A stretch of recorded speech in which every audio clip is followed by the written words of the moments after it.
Choose the team you want to start your franchise with. Continue ahead to begin your franchise. To edit league settings or change your role to a player or owner.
This is the player card. Here you can see your strengths and weaknesses.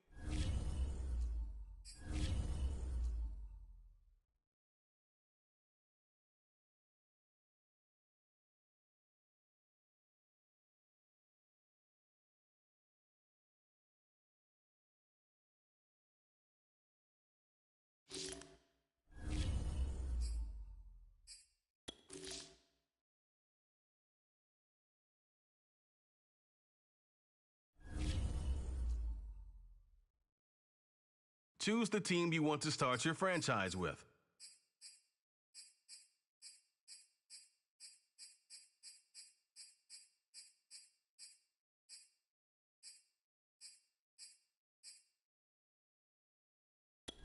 Continue ahead. Use the options on the left to edit league settings or change your role to a player or owner.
Yo, I am here.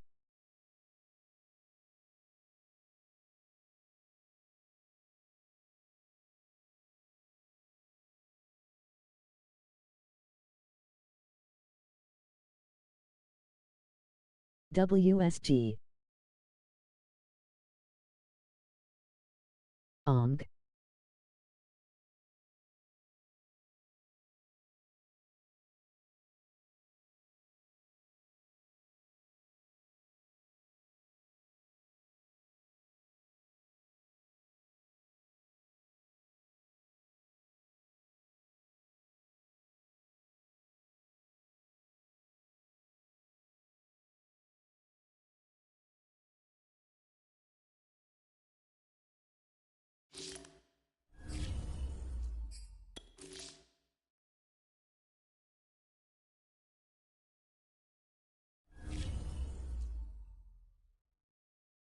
Choose the team you want to start your franchise with.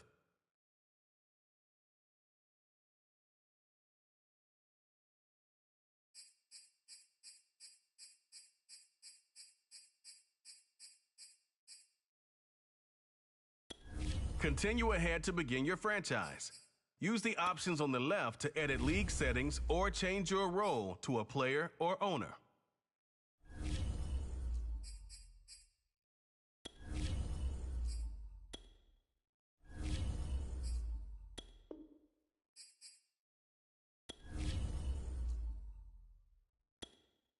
What happening?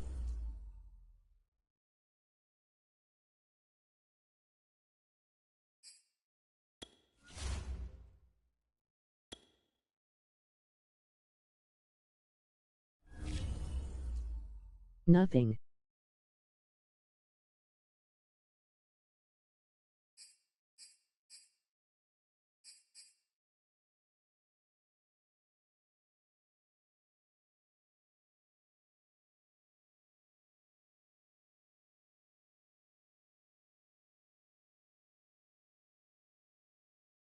Oh no.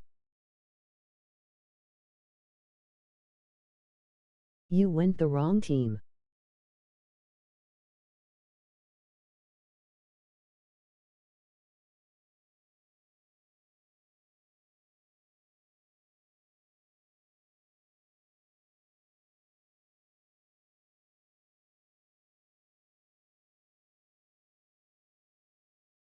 You're a FB third RB. What team I am on?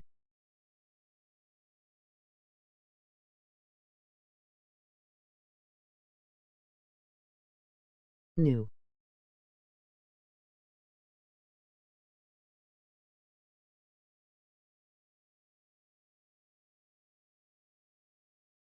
Can you switch back with the Rams?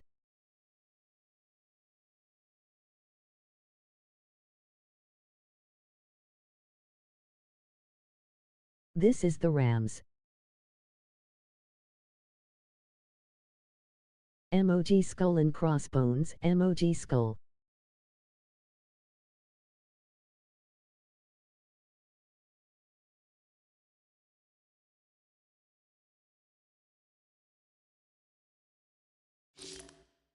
Oh, you mean that I got picked to the wrong team? OMG. Switch nigga. Emmy. Choose the team you want to start your franchise with.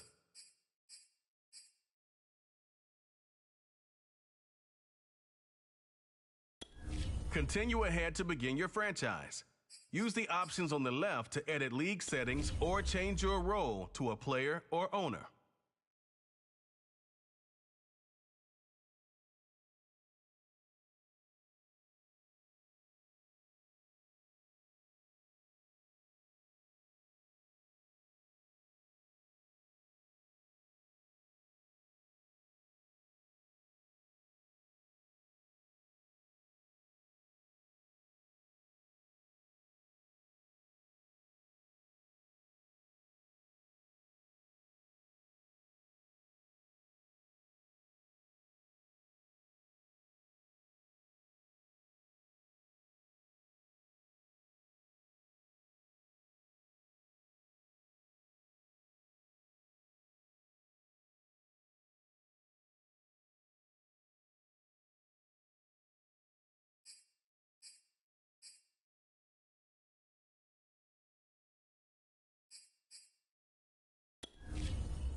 Choose the team you want to start your franchise with.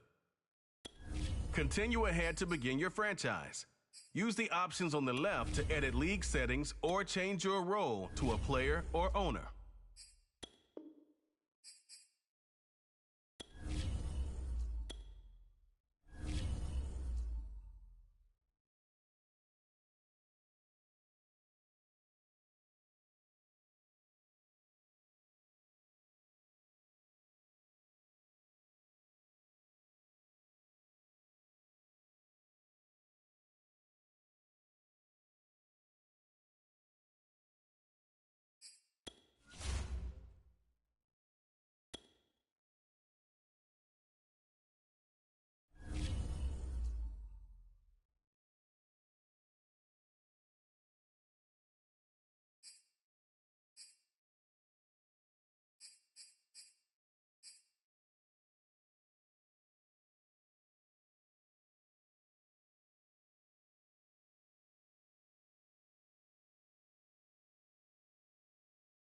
I am here.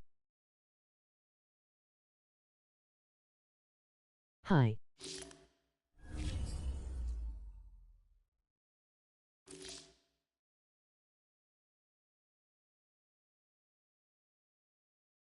WSP.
Why my whole screen?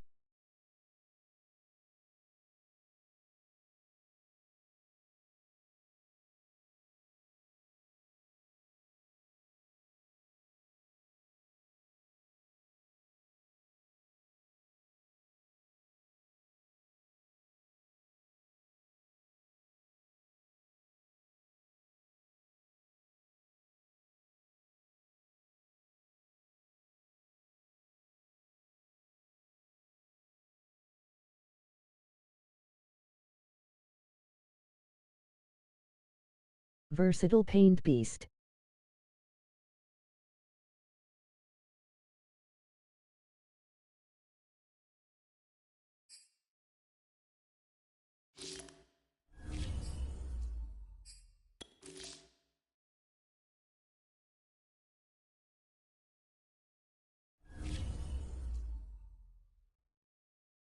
Choose the team you want to start your franchise with.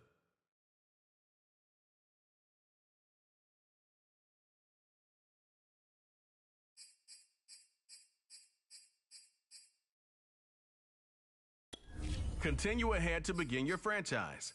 Use the options on the left to edit league settings or change your role to a player or owner.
Choose the team you want to start your franchise with.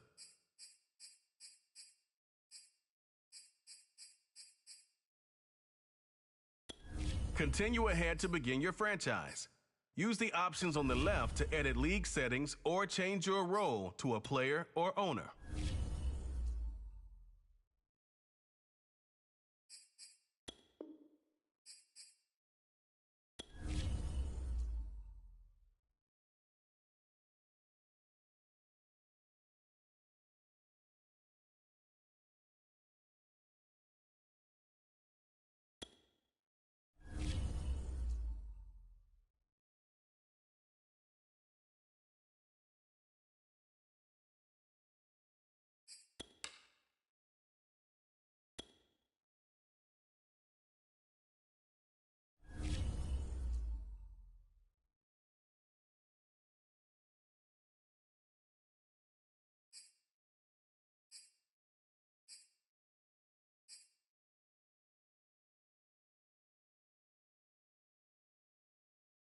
What over is Quandale Dingle?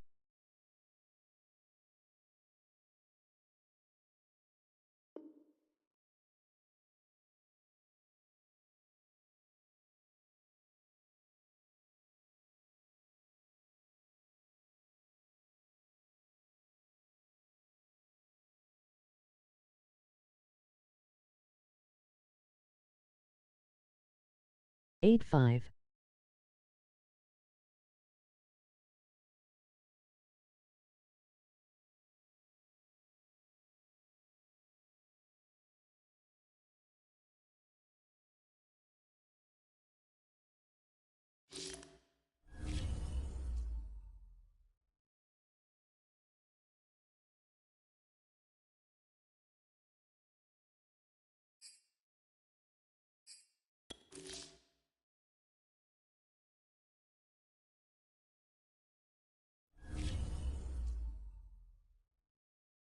Choose the team you want to start your franchise with.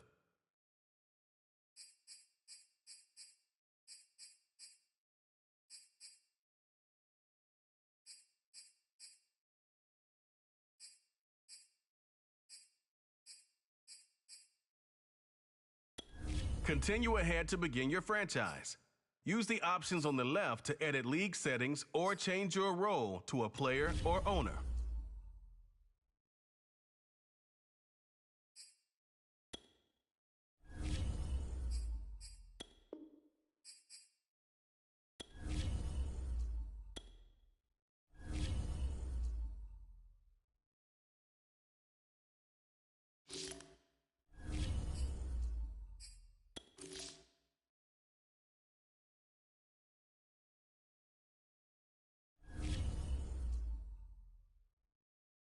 Choose the team you want to start your franchise with.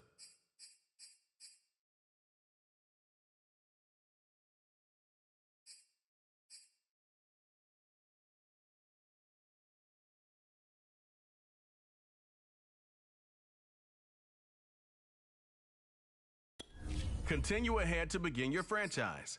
Use the options on the left to edit league settings or change your role to a player or owner.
Choose the team you want to start your franchise with.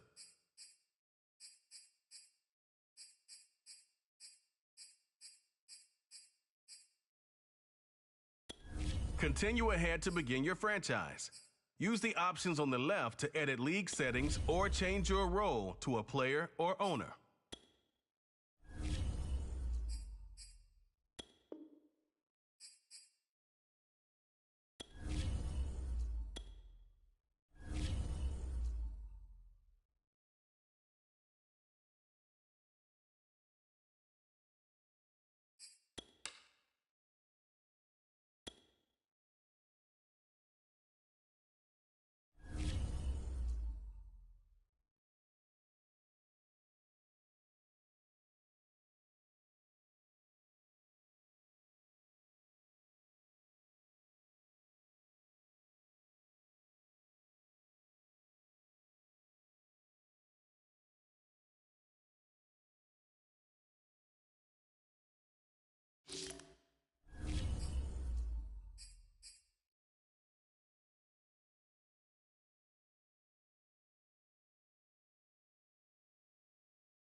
Choose the team you want to start your franchise with.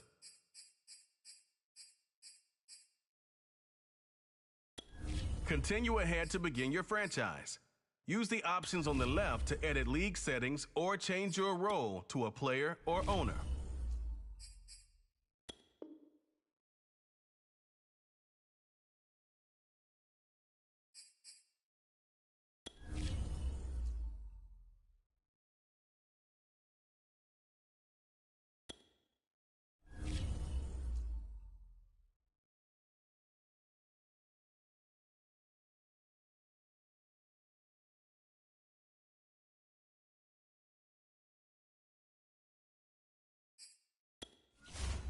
When we starting?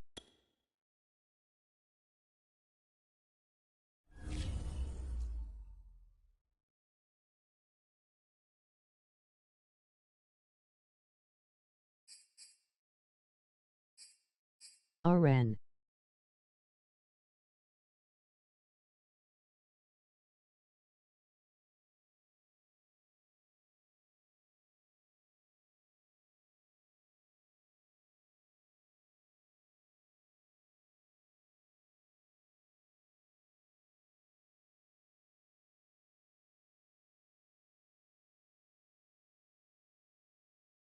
Like and subscribe.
Let's watch my game.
Today, from Hard Rock Stadium in Miami, Florida, it's week 1 of the NFL on EA Sports.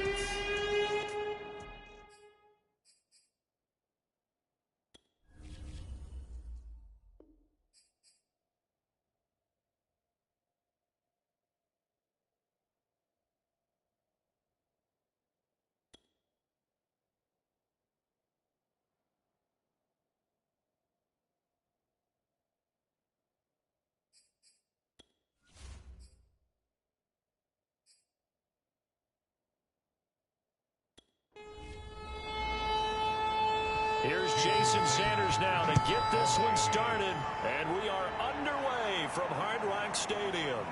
Here's Oliver. And they'll get him down inside the 30 at the 27. So here are the Steelers now to take over for the first time.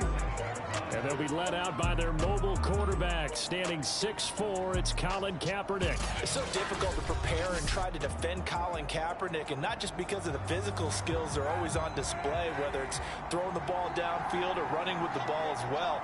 But how about the leadership he exhibits, how his team will follow him, the smarts he has in playing the game, and of course the overall toughness. You can't run the football the way that he does without being a guy who's willing to take a hit. Kaepernick going to throw. He gets it complete to Harris. 9 yards, not quite enough, and they'll be left now with 3rd and 1.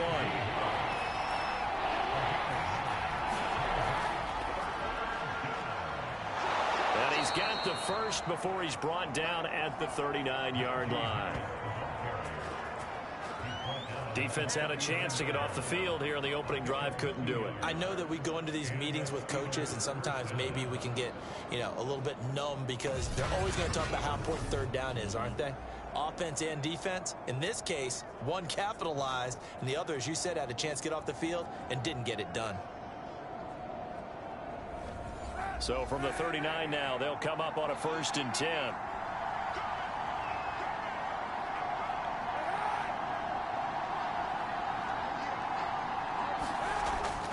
They'll run with Harris, and he's going to take this ahead for right around 3 yards, but no more than that. 2nd down.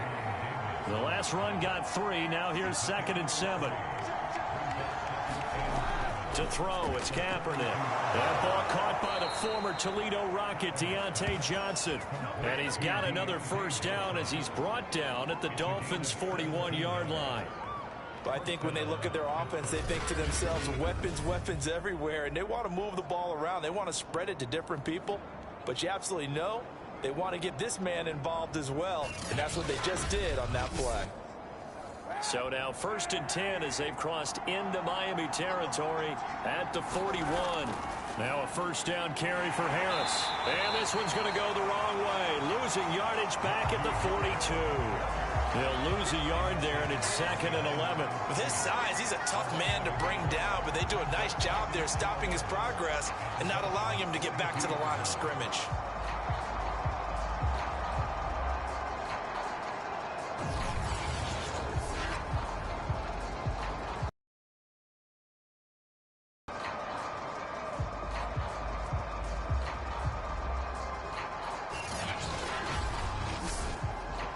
So after the loss of a yard, they'll look to push forward here on 2nd down and 11.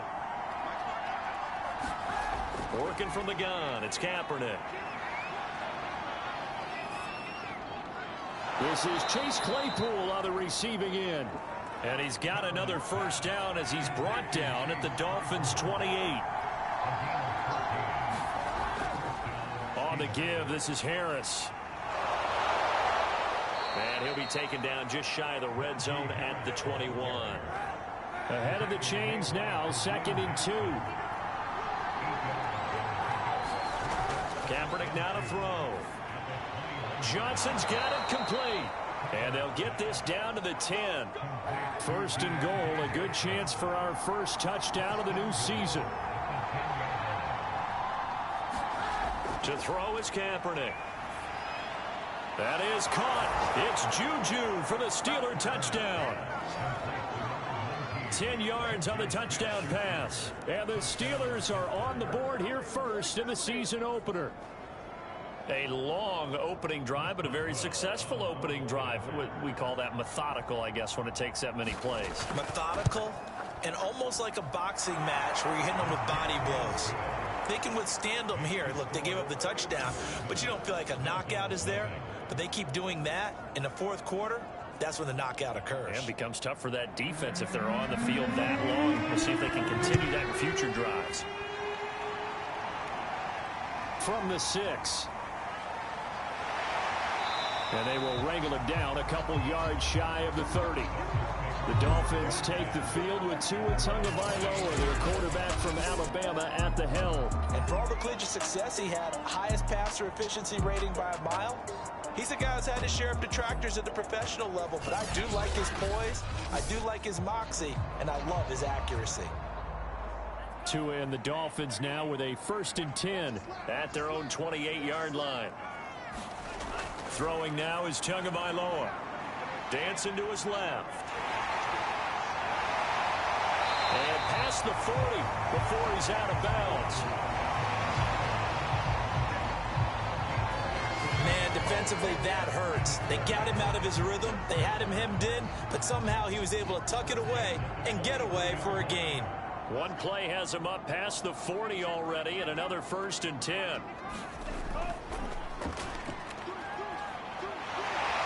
And taking it across midfield and inside the 45.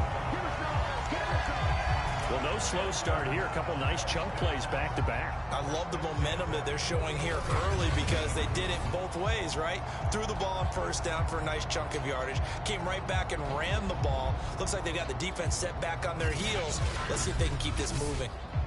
Back-to-back good plays have them on the move on 1st down. Off of play action, Tagovailoa. This one complete to Jalen Waddle. And he works it past the 30, almost to the 25. I don't mean to jump in on you, partner, but they didn't waste any time getting downfield, did they? I mean, a nice big play there. 3 plays, 3 successful plays in plus territory. Now this defense on its heels a bit. It seems like they had something targeted there, doesn't it? It's like, okay, we've got a matchup we like coming right out of the gate. Let's go ahead and get right to it. This is shaping up to be a really nice-looking drive to get the season underway here. And how long do you think that they actually have been plotting this drive? I'm talking about the coaching staff, right? They've been thinking about this for a while now, and I think they're executing it even better than what they expected.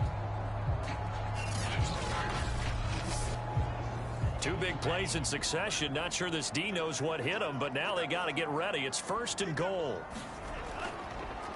And he'll give it here to his running back. And he'll take this into the end zone for a Dolphins touchdown. A great play there with his first career touchdown in his first career game. And the Dolphins are an extra point away from tying up this football game.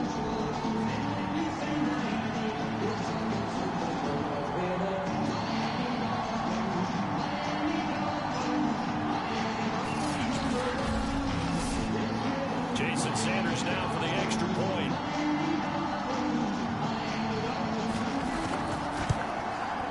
It's up and good. So these teams match touchdowns here in the first quarter, and we're tied 7-7. The drive summary that time, 5 plays and a 9-yard run on the end of it. Each team's had it. Each team has scored. 7-7 here as the kick's away. Here's Oliver.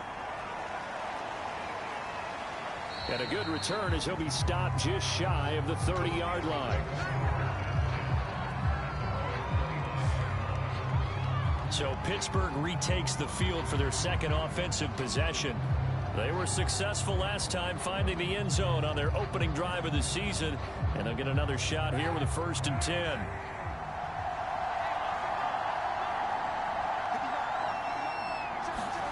Now Kaepernick. And that one off the mark behind him, incomplete. I know coaches tell us all the time that having a powerful arm isn't the #1 thing they look for in a quarterback. But when you're trying to throw inside routes and you need to put some heat on it, it helps have the big gun. In this case, just a little bit too much. After the incomplete pass, here now is 2nd and 10. From the gun, it's Kaepernick. Completing it to the right side, Johnson. And he gets this one just shy of the 40. They'll mark him down at the 39.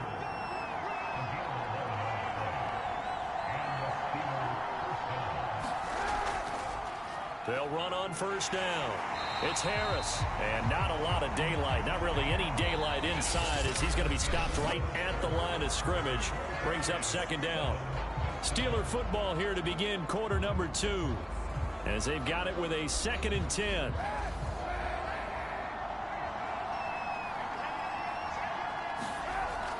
A run with Harris out of the shotgun. Room to run past midfield. And he's going to be taken down here with a penalty flag on the field.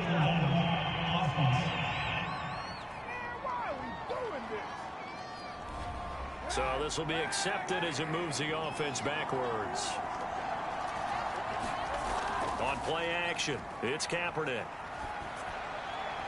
Here's Johnson with a reception. And he's got another 1st down as he's brought down at the Dolphins' 33. Well, that was a fun one to watch right there. A nice in-breaking route and plenty of room in the middle of the field. And he was able to get behind the linebackers and grab the completion for a really good pickup.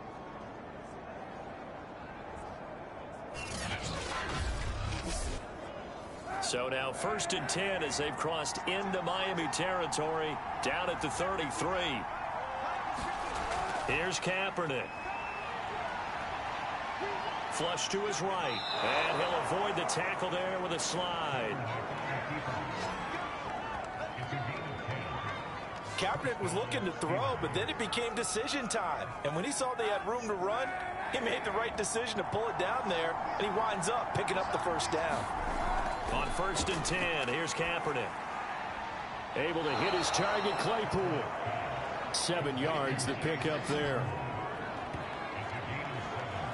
But that's what you're looking for when you want to throw the ball downfield. You want one of those guys who can play out on the perimeter, can play out wide, who can not only get open, but when they're covered, can uncover themselves downfield and create catches. On 2nd down now, it's Harris trying to bounce it outside, but he's only able to get it back to the line of scrimmage. 7th play of the drive now as they come up on a 3rd and 3.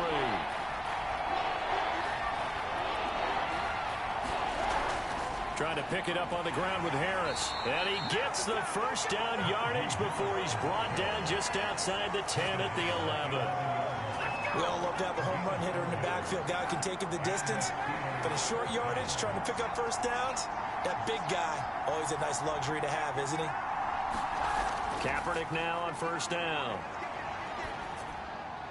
He's got it. And the Steelers are going to be set up with a 1st and goal on a pass play that moves them all the way down to the 1.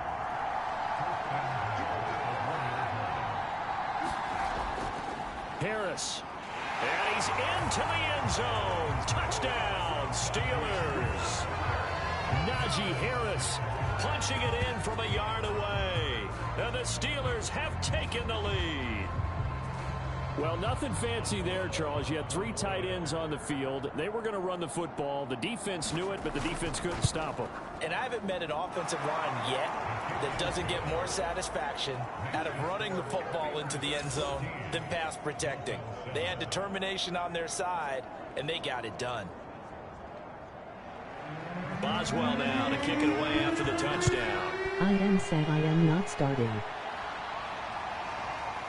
From a yard or 2 deep, here comes a return. And ultimately, he stopped right where he would have been if he had simply gone down to a knee at the 25. So Miami coming out for their second drive.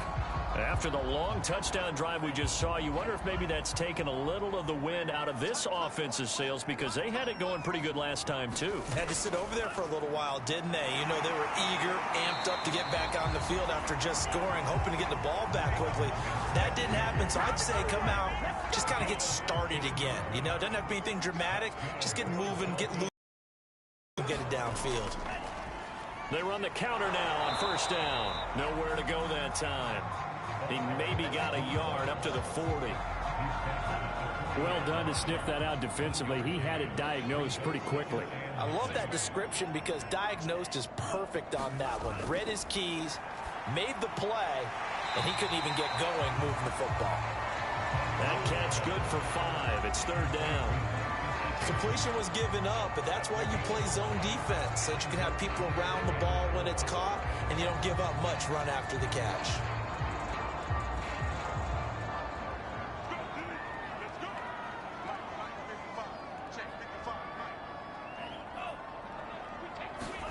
On play action, here's Tua. On the move to his left. Tua hit, and the ball is out. And it's picked up by the Steelers.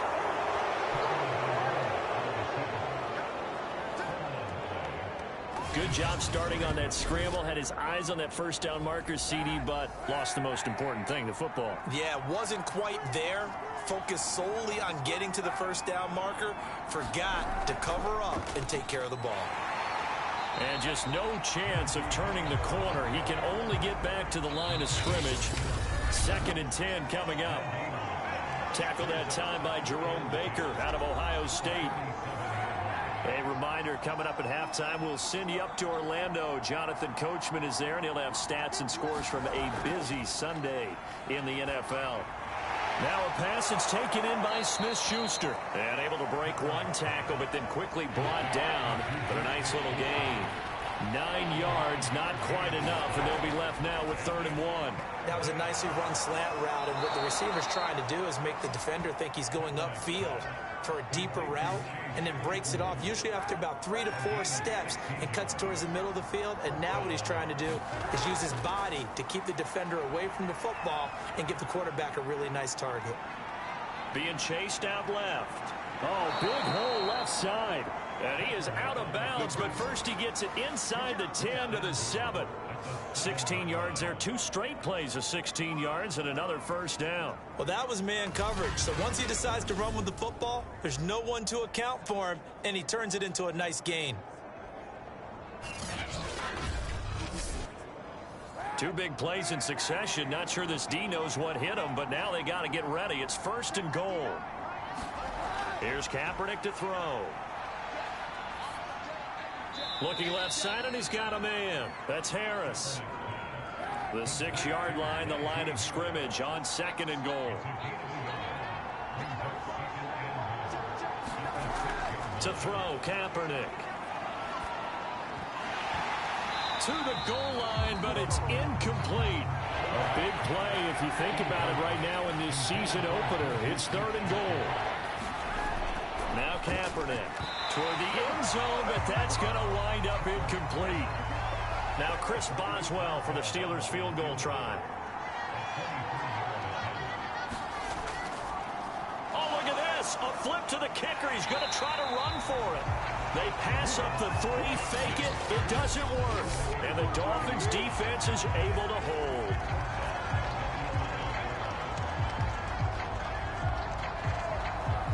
Was an intriguing call. You got a chip shot field goal, tight game. Why not just take the 3? I know that not all the old rules apply in today's NFL, and in fact, I'd love to have an analytics coach here with us right now to say why that was probably a good play.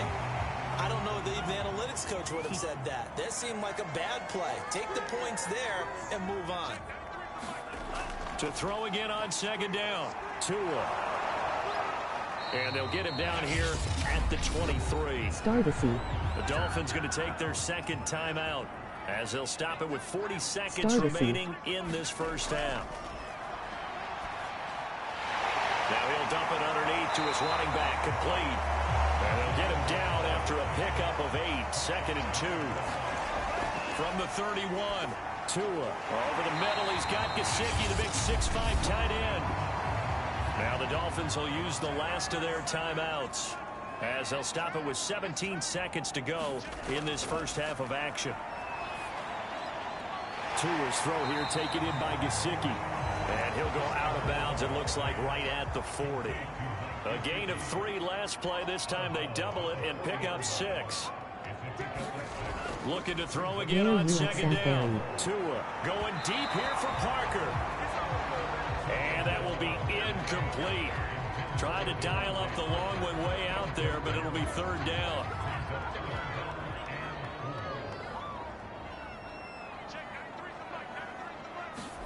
Going to the air, Tagovailoa. And that is incomplete, stopping the clock with 5 seconds to go. And likely time for one final play here in the half, so they will go for it on 4th down.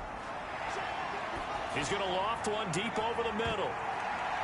Into a double team, and it's intercepted. It's the ex-Dolphin, Mika Fitzpatrick, and he will be brought down on what will be the final play of this first half. So we've reached halftime here on opening weekend as we send you up to Orlando to check in with Jonathan Coachman and our EA Sports Halftime Report. All right, Brandon, thanks very much, and welcome back to football, everybody. We've got a full slate of 16 games here to start the new season, so let's take our first trip around the NFL. We'll begin up at Bank of America Stadium in Uptown Charlotte, and it's the Cowboys who are out in front. Ezekiel Elliott has run for a touchdown there. From there, we head to the Big Apple, more specifically to MetLife Stadium in Jersey to check on the Giants. And it's the visiting Washington football team who have the lead in that one. Taylor Hunt. All right, we will say.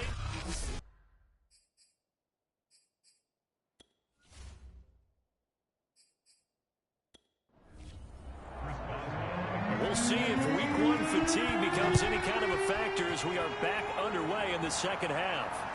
Fielded just outside the goal line. And beyond the 20, but not by much. In fact, just a yard pass there to the 21. Tua and the rest of the Dolphin offense back out onto the field. And he's had some time to chew on that interception he threw on his last drive back in the first half. Well, normally we say, well, get him right back out on the field and play again, right? But as you mentioned, had the halftime, had to stew about it a little bit.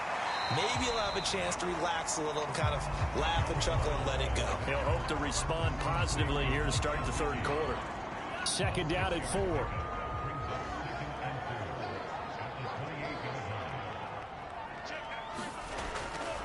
Now a handoff here to his running back. And he'll get it up near the 35, right at the 34 here.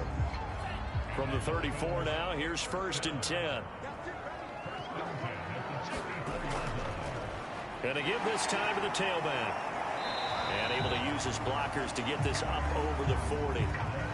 8 yards the tally on that first down run. Here's 2nd and 2. And he'll give it here to his running back. And he'll be taken down at the 46-yard line. 2nd and 2 is prime time for a little bit of a gamble, isn't it? Open up the playbook, go play action, toss that bad boy deep. But in this situation, go ahead and give it to your back. Let him pick up a first down. Keep the sticks moving. Tua now on first down. He'll get this complete into the hands of Riley Ridley. Give him 9 there on the first down completion. Nothing fancy on first down, but a very consistent type of a play. Hit that slant. A lot of people call it an extension of the running game, and it can be if that pass is completed, because you hit a guy on the run like that, He often can go for big yardage. Sets him up nicely for second down, staying ahead of schedule.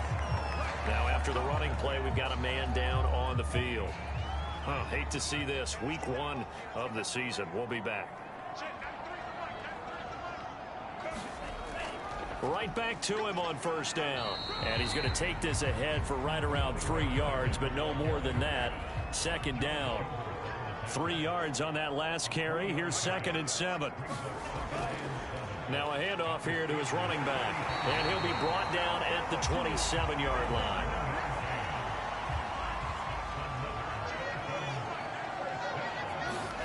On first down, Tagovailoa. Caught on the right side by Jones. And he went nowhere. Well, he went backwards, back to the 33. So it goes as a completed pass, but they lose a full 5 yards. Boy, how good has this defense been seemingly all game long? I really think right from the first snap, I think you're really onto something there. In this passing game, it just can't get off the ground. And that play, it wound up losing yardage. On second down, it's Jones. And a 5-yard gain as he's down inside the 30 to the 28-yard line.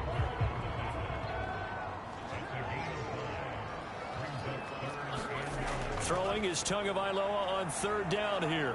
Rolling to his left. And he slides and covers up at the end as he's going to be able to pick up decent yardage.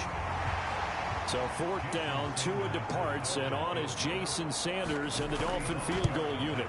This just a 35-yard attempt from the left hash.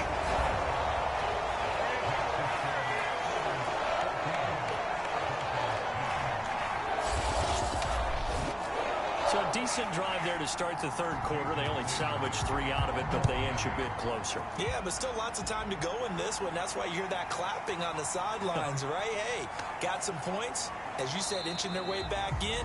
Time left to go out and get that victory.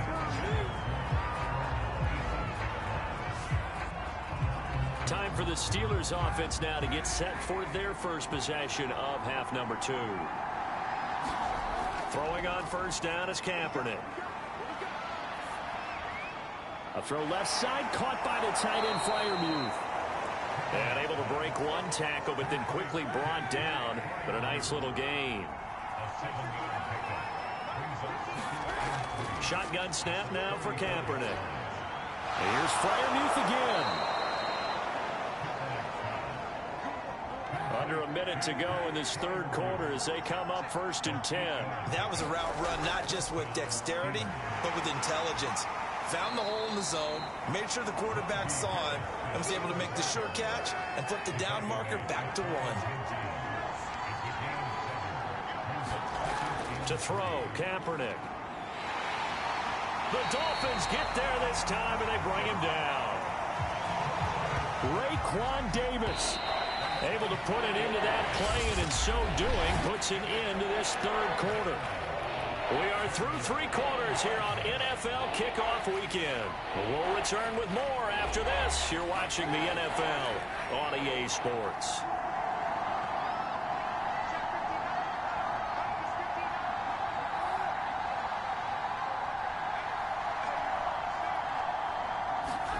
On 3rd and long, it's Kaepernick.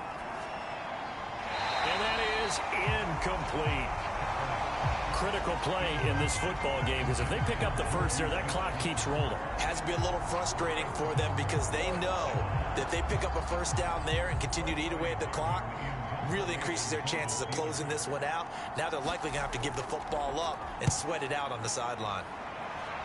And the punt over the side in the air, and the spot will be inside the 35. Out comes the Miami offensive unit now. They get set to take over. Their defense accomplished step 1 of the mission. They forced the punt. Now they'll look to erase that deficit and take a fourth quarter lead. Now a throw here to his running back. They'll contain him to just 4. Second down. Looking to pass. Tua.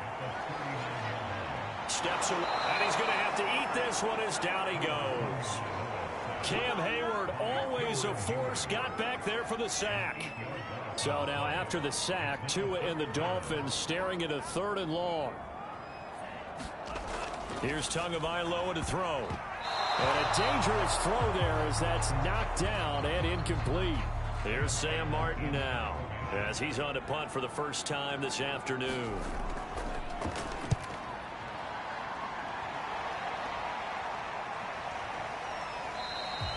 Yeah, call it 38 yards on the punt, no return. And the Steelers will go on. Pittsburgh offense making their way back out. To be honest.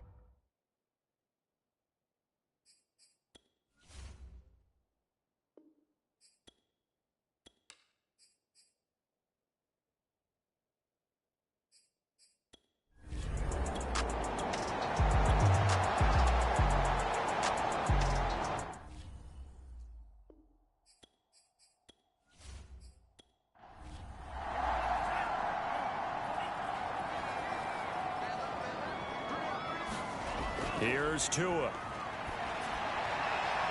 Got a man open. That's Devontae Parker complete. And he'll be taken down, but not before they work it across midfield. And here we are in the fourth quarter, partner, to watch them drive for what would be a go-ahead touchdown. And you and I both know this is where you need a quarterback who can keep his cool back there. Not just for himself, but to keep the rest of the team relaxed too.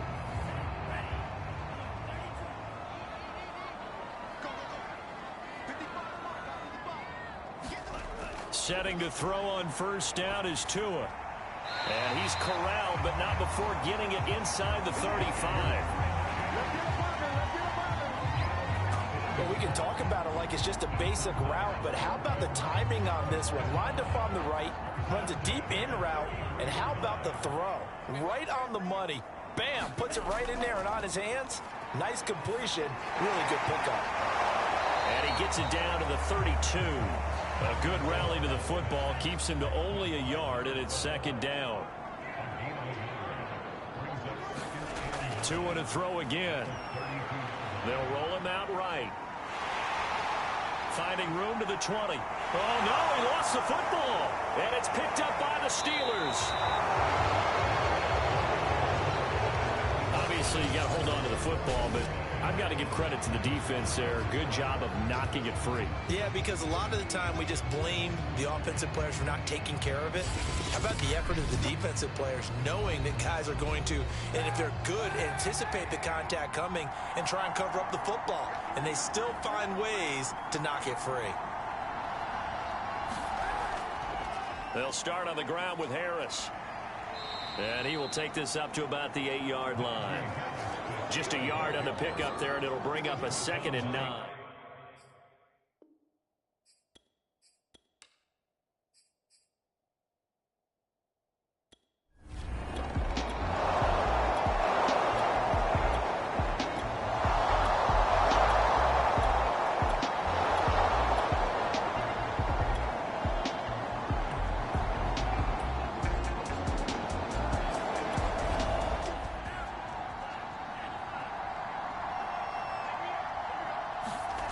Now Tua. This will be caught. It's Waddle. And he is going to have the Dolphins first down as they're able to get the third down conversion. Another catch there for Waddle. And he'll go down inside the 45 before going out of bounds. 3 yards the gain there, second down. Tua to throw.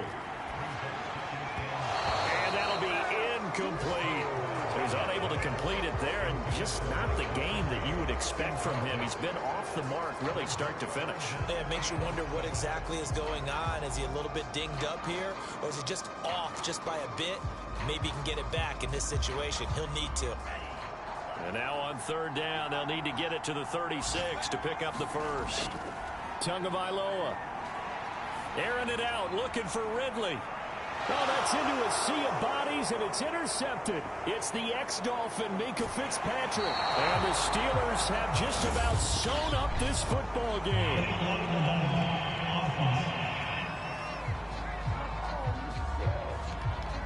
So they elect to decline it.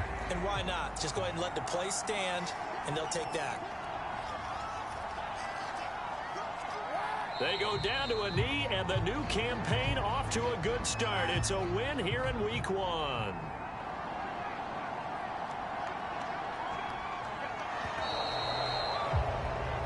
So this one in the win column for the Pittsburgh Steelers. And with that, our journey begins, Charles. Week 1 in the books. Going to be a great season. Oh, man, so much to look forward to. Isn't it nice to get a really good game right out of the gate?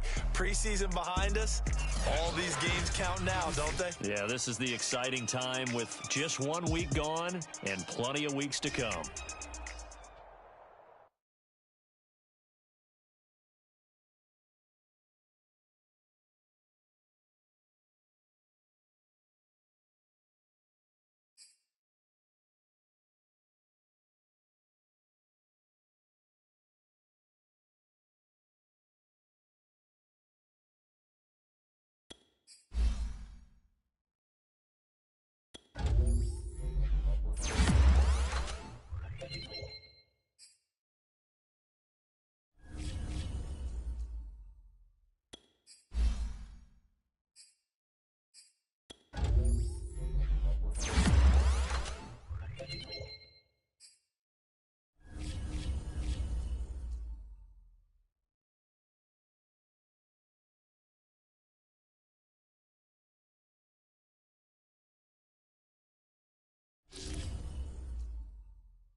From NRG Stadium in Houston, Texas. It's week 1 of the NFL on EA Sports.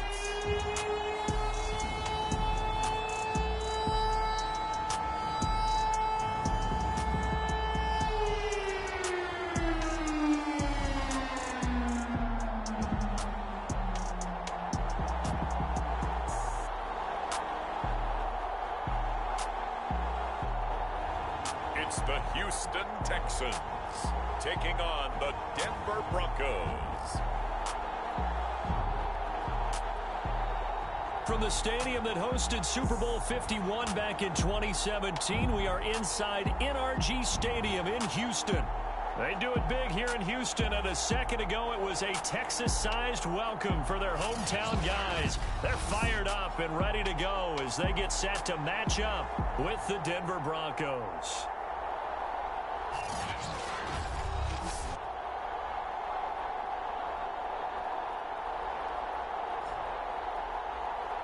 With my good friend Charles Davis, I'm Brandon Gaudin. And Charles, we have arrived at another new season. Had a little more pep in my step this morning.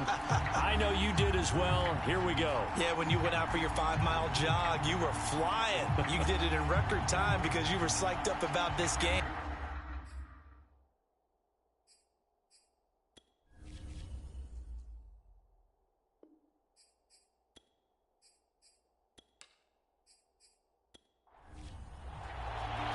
And we are underway from Houston.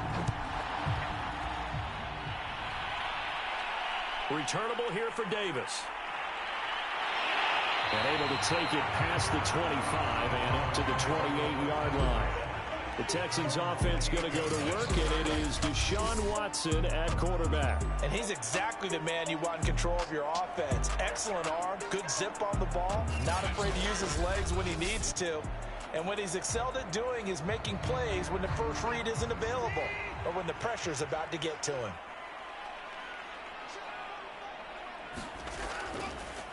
Now the first carry for Chase Edmonds. And he is met quickly in the backfield. Down he goes, folded like a lawn chair. It'll go as a loss of a yard on the game's first play. Second down. They have 3 tight ends in that formation. That's almost a universal sign that they're planning to run the football. But how about the defense there? They met force with force and caused a stack up behind the line of scrimmage and threw it for a loss. A loss of a yard there to start out. That leads to a 2nd and 11. A shotgun snap for Watson. That's out to the flat for Edmonds. And he'll get it up to the 33-yard line. Third play here this opening drive as they're up against a 3rd and 5. Watson now to throw. And Cooks hands it over the middle.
It's across midfield and inside the 45.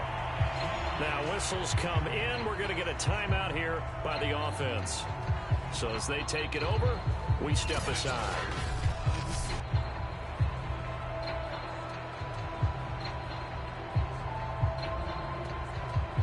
So a 1st and 10 now in Denver territory at the 43. Now a give to Edmonds. And he'll maneuver his way forward for about 4. 2nd and 6. Following the pickup of 4, here's 2nd and 6. Here's Watson. He gets this one complete to Traquan Smith. And this is going to be another 1st down as they'll make the tackle at the Broncos' 25-yard line. Off of play action, it's Watson. He's going to take a shot for the end zone. And this one almost intercepted. Had a chance to come down with it in the end zone, but could not hang on.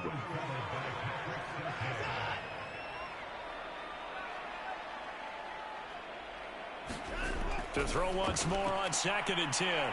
Watson. And he takes it down to the 10-yard line. Sometimes it pays to be lucky rather than good.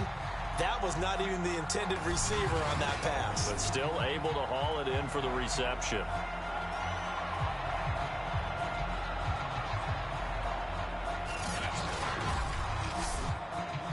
So not quite a 1st and goal. It's 1st and 10 from the 10. To the air yet again, Watson. He's got Jordan complete right side. And inside the 5 here before he's out of bounds right at the 3. 7 yards, the pickup there. On 2nd down, this is Edmonds. It'll be a loss of a full 3 yards there, and it also brings up 3rd down. Partner, one thing I was lousy at growing up, track and field, I could never anticipate the start before a race, but how about that backer? He figured it out, jumped the count, and turned it into a really nice play for his defense. There they'll be in search of 6 yards here on 3rd down. This is now the 9th play of the drive. Here's Watson. Open man is Cooks. He's got it. Touchdown, Texans. It's a 6-yard touchdown pass. And the Texans are on the board here first in the season opener. Excellent start there. First drive of the season. Big-time success putting it in the end zone. And remember, that was done without any real map of how to do it. In other words, the deeper you get into the season, you get game film to work off of, tendencies to work off of. The first drive of the season, things can be entirely different than what you've seen in the past. It's a really good job of execution by them. Elliott good with a PAT, and it's now a 7-0 game.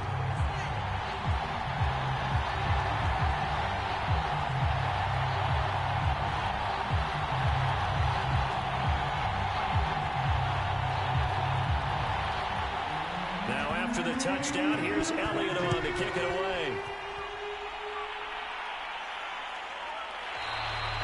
The return man down to a knee, and this will come out to the 25-yard line. So here are the Broncos now for their opening drive. And their quarterback, well, everyone knows he's got height, standing at 6'6".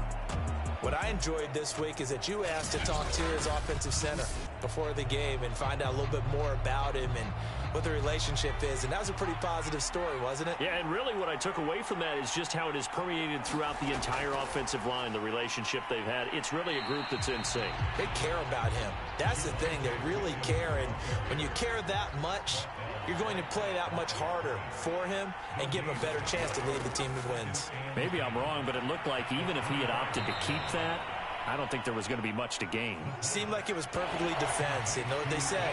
Those guys on the other side, they get paid too. They'll try and run for it. Here's Williams. And he will have 1st down yardage as he's brought down at the 41. Something to watch here in week 1 of the season, tackling. Because you and I both know that in the preseason, a lot of these guys don't play a whole lot, Plus, the intensity and the speed really ratchets up on opening week.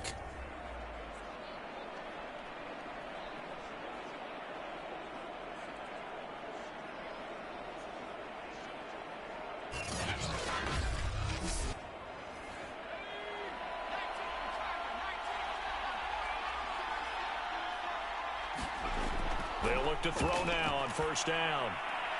Completes it to Fant on the right side. And he'll be taken down, but not before he gets into enemy territory. Now a first down carry. It's Williams. And he'll work this forward for about 3. It's second down. 2nd and 6. No, scratch that. 2nd and 7.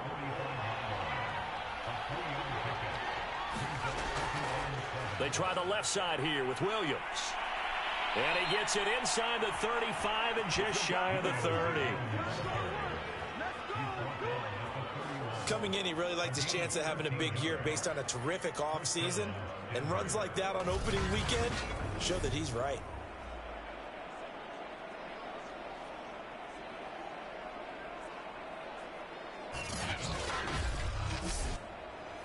Line of scrimmage, the 31 now on 1st and 10. Now they'll toss it out right to Williams.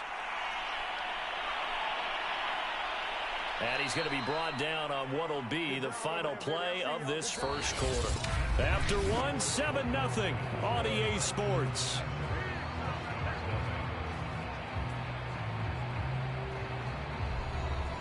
From the 13 now, they work on 1st and 10.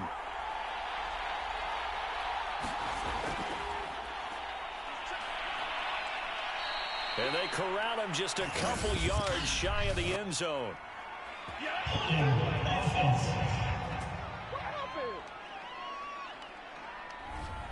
So on the big tight end, holding. Each and every year, we talk about very few tight ends coming into the league that are polished blockers or asked to do it a lot in college. So it's a constant struggle and a constant fight to learn how to do it without holding.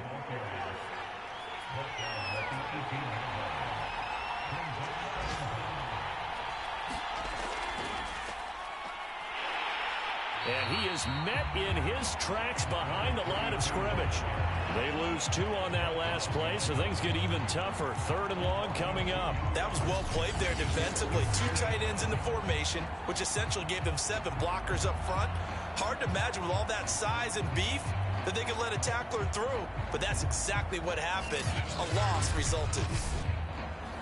And some secondary help here for the defense in the nickel on 3rd and long. They're going to look to throw. Throw left side complete. That's Williams. And he'll be brought down well short of the first at about the 9-yard line. They'll get 11, but it'll still lead to a 4th down. Another completion there. You know, we think about the draft back in the spring. He was selected, obviously, the #1 overall pick.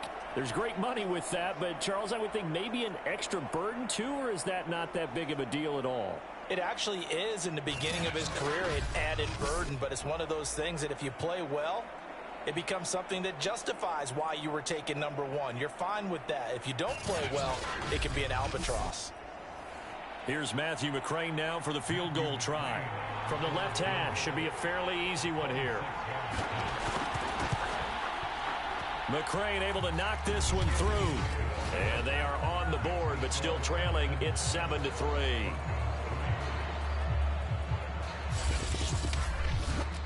So, yes, it's only 3, but at least they're able to answer back after giving up the touchdown to start the game. Yeah, I like the observation there because getting some points on the board, very positive for them. Feel a little bit better about things because if you don't score, you potentially have opened the door for them to score again, and then you're down 14. Brandon Cooks and the rest of the offensive crew trotting back into place out there. He's doing what he's capable of, having a solid game. Not the most amazing game. He's not over 100 yards, but a good game so far. And you just know that mentally he feels like he's one catch away from turning it into a great game and starting on that road. And the defenders are well aware of that, too. They've got to figure out a way to not let that escalate.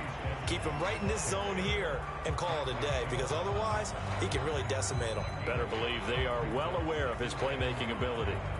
The first down run got 5. Here's 2nd and 5. Edmonds running out of the shotgun. And unable to get downhill there as he'll take this up to about the 37.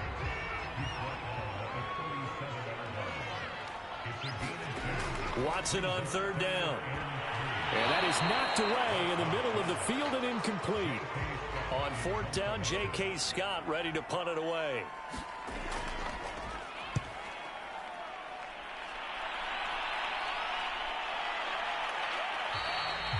It's a 44-yard punt, just 3 on the return. And the Broncos take over, 1st down and 10. Javonte Williams and the rest of the Bronco offense back out onto the field. He's been good. They've utilized him well, but they're losing here in the 2nd quarter. What might they change offensively? I think that what you try and do is expand how you get the ball to him a little bit. Get him out in open space, maybe swing the ball to him. What's that they used to call it in the West Coast offense, the long handoff? Yeah.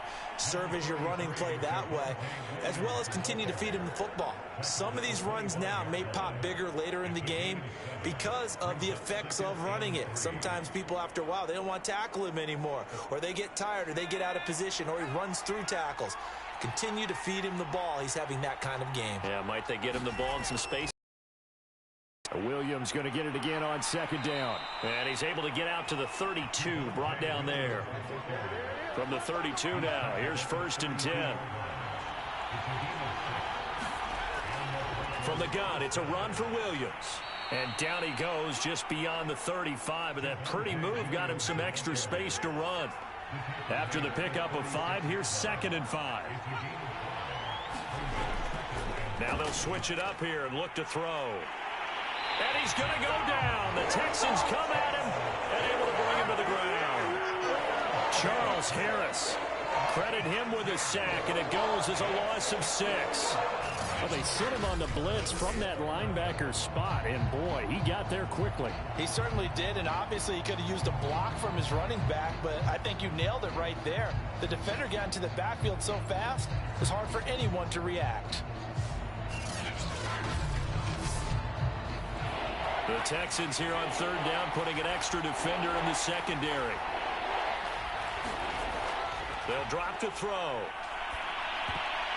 That ball nearly intercepted, but he could not hang on.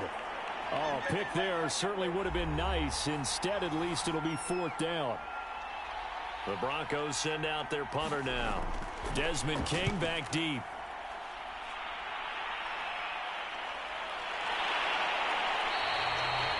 That'll go as a punt of 34 yards that time. And the Texans will take over with a 1st and 10. There again is the running back as he trots onto the field. We're in the 2nd quarter. They've got the lead. The lead, though, not so much because of the ground game, because of their air attack, Charles. So what they're seeing so far is the possibility of things loosening up later in the ground game. Through the air first, maybe they have to start respecting that even more as the game goes on, and then there will be running lanes to find later. Yeah, try to get him more involved here on this drive, maybe. A good pickup there, 8 yards on the 1st down completion. Nice rhythm throw there on 1st down. He located his tight end, made it a nice easy pitch and catch. Hoping he can break a tackle or two. Wasn't able to do that there, but still good yardage. Throwing again on 2nd down. Watson, he'll get this to his running back. It's Justin Jackson. That was a pretty favorable situation there. What would you call that? 2nd and manageable? Smart play, too. Didn't force it downfield when he didn't have it. Just checked it down, let him get the 1st down, and that's exactly what he did. Now the Texans will burn the first of their timeouts as they get the stoppage with a little over 50 seconds to go in the 1st half.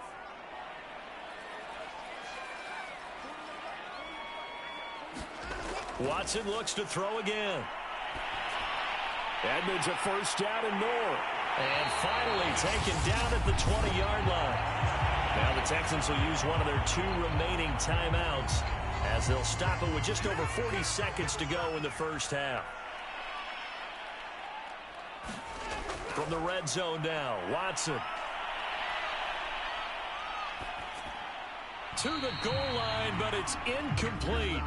Not only did he have a chance to scan the field there, it felt like he had a chance to scan it twice. The protection was that good. Unfortunately for him, the coverage downfield, equally good. Here's 2nd and 10.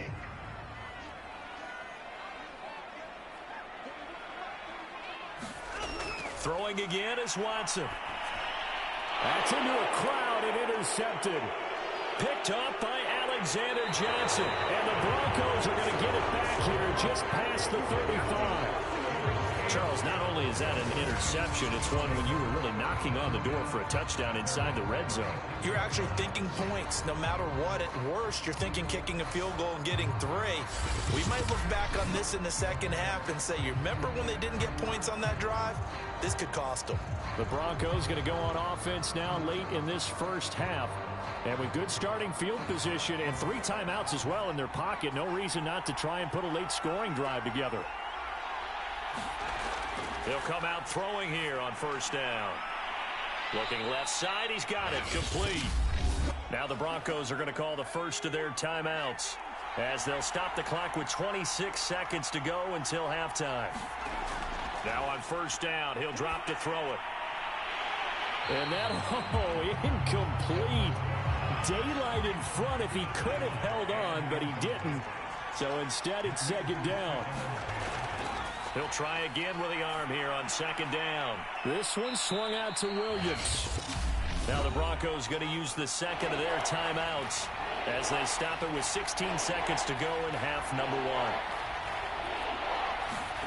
From the midfield stripe, they'll look to throw. Under pressure, and the Texans able to get in there for the sack. The Texans going to signal for their 3rd and final timeout as they'll stop the clock with 12 seconds to go in this first half. And the punt team on now as this one's sent away. Here's King.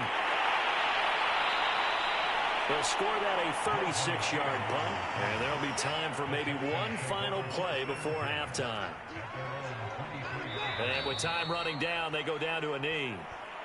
So we've reached halftime here on opening weekend as we send you on over to Orlando for Jonathan Coachman in our EA Sports Halftime Report. Take it away, Coach. All right, Brandon, thanks very much. And welcome back to football, everybody. We've got a full slate of 16 games here to start the new season. So let's take our first trip around the NFL. We'll start with a good one in the NFC. Dallas heading east to take on Carolina at Bank of America Stadium. And it's the Cowboys who are out in front. Ezekiel Elliott has run for a touchdown there. From there, we head to the Big Apple, more specifically to MetLife Stadium in Jersey to check on the Giants. And it's the visiting Washington football team who have the lead in that one. Taylor Heineke has thrown a touchdown pass. Lastly, let's head to Paul Brown Stadium in Cincinnati. See what's happening with the Bengals. And they've got the lead in that one over the visiting Baltimore Ravens.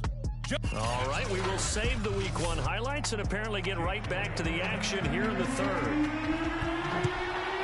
We'll see if Week 1 fatigue becomes any kind of a factor as we are back underway in the second half. And he won't quite make it to the 25.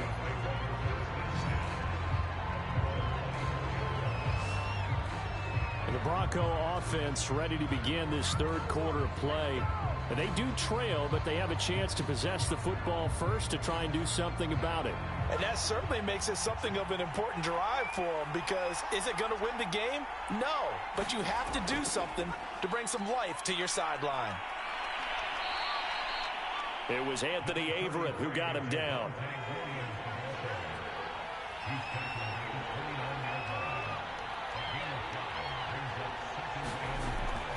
Williams going to get it again on 2nd down. And he works his way forward for a couple up past the 30.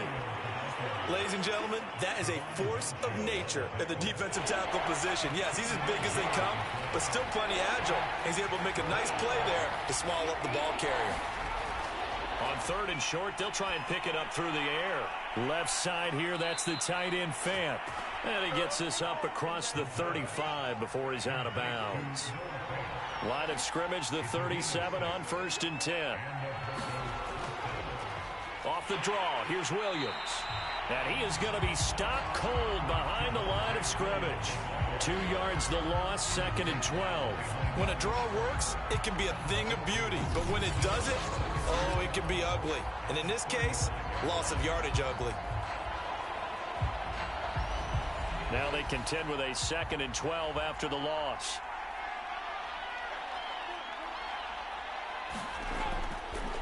They'll keep it on the ground. This time it's Gordon. And able to get this one across the 45 before he's brought down.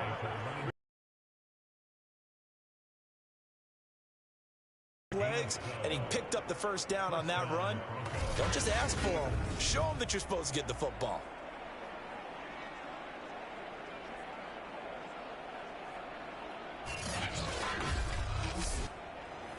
A couple of first downs on the drive already, as they'll go from the 47 now on first down.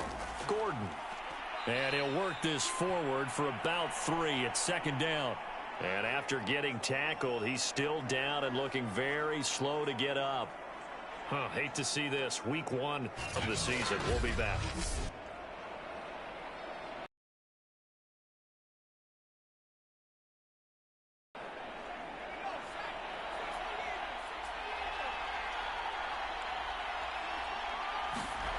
Here's a 2nd and 7. So they get a traffic there, and that's complete. A nice completion there for the first down. And Charles, you think about the quarterbacks of recent vintage that have been thrust into action week 1. It's no guarantee of future success, but we sure have seen some good ones. We certainly have, partner. How about Joe Burrow with the Bengals in 2020? He was excellent. Kyler Murray with the Cardinals. The best part about his game has his team right on the brink of the playoffs. And Deshaun Watson has won division titles after having started from day 1. And he's going to go down. The Texans come at him and able to bring him to the ground. Charles Harris able to get in there for his 2nd sack of the afternoon. So one quick, easy analysis about why they've struggled so far. They keep putting themselves in 3rd and long situations. They just took another sack right there. And the offensive film session tomorrow may be a little longer than it normally is. Not a lot of positive grades will be handed out thus far. And he checks this one down to Williams. And he'll take it down shy of the 45 at the 46.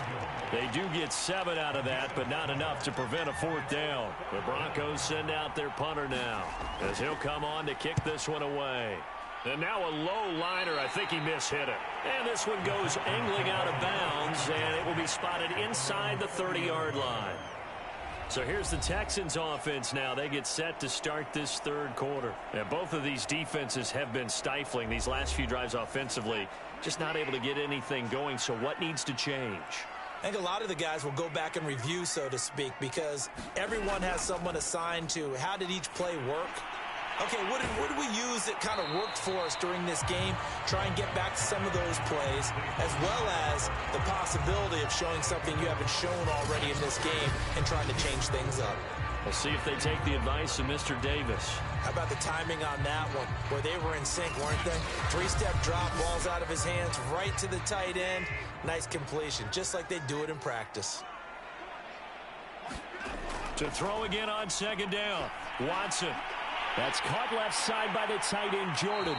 And he slips up past the 45 before being tackled. Nice job, nice patience right there. Put him on the right side, let him work his way across, put the ball in his hands, and let him work his way upfield with a catch.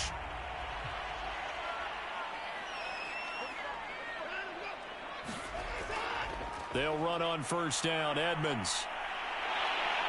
And he's got it across midfield and into Denver territory. It's a 7-yard carry to set them up with a 2nd and 3. Well, no matter how they phrase it, staying on schedule, staying ahead of the sticks, whatever you want to call it, 7 yards on 1st down, that fits the bill.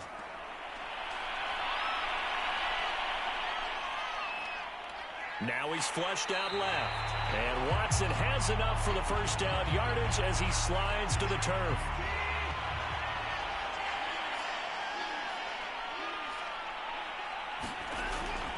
On 1st down, Edmonds. In the first half, he was held in check on the ground, but despite that lack of production, they still have the lead. Yeah, and they've got to feel fortunate about that. If they could actually get production from their lead horse, that would help open up this offense and widen this margin, too. They get 6. That'll leave them with 3rd and 4.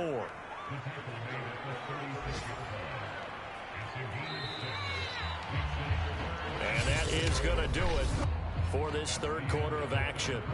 You are watching the NFL on EA Sports. The Texans on 3rd down. They've been okay, 2 for 3 thus far. This is 3rd and 4. Out of the gun, Watson.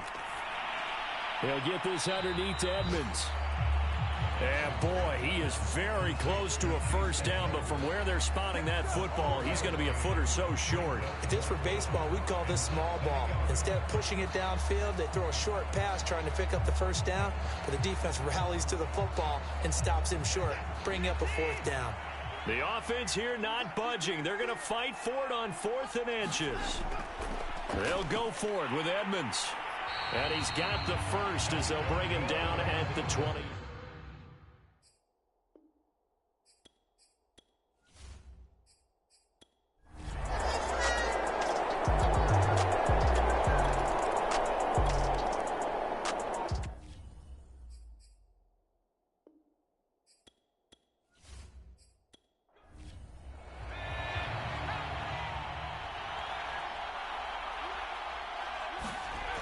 They'll try and start this drive in the air. He's got his big tight end, Fant. That catch good for only a couple. So that a nice throw, but it hasn't really turned out to be the grand debut that many had hoped for. His team's down double digits. And what have you seen, CD? About what I expected, really, because for a youngster making his first start in the NFL, I kind of expected to see these things. A few bumps along the way, maybe not the plays you expect to see or want to see. But remember, he's not going to the Hall of Fame off this first start. It's going to be an accumulation of games before we have a fully accurate reading. All right, this is the time of the game where they're down a couple of scores, and they've really got to get some yards in chunks, and they know the defense doesn't want to give those up, but they've got to find a way to take them anyway.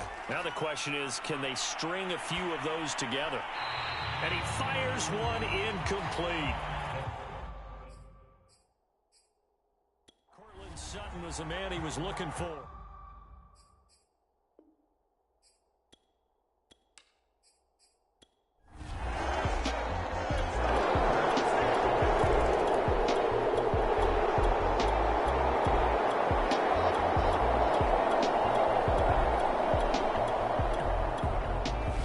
So Houston going to come away here with the victory.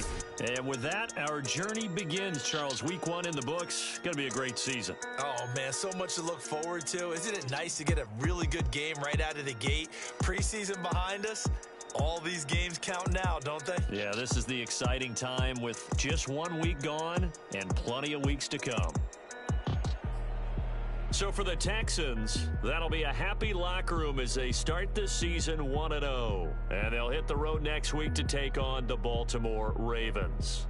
Meanwhile, for the Broncos, they go down to defeat here in the opener. And they'll be at home next week for a date with the Arizona Cardinals.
I simmed. Emoji thumbs up.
This player's development trait is hidden. Put him in your lineup.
Did I even play?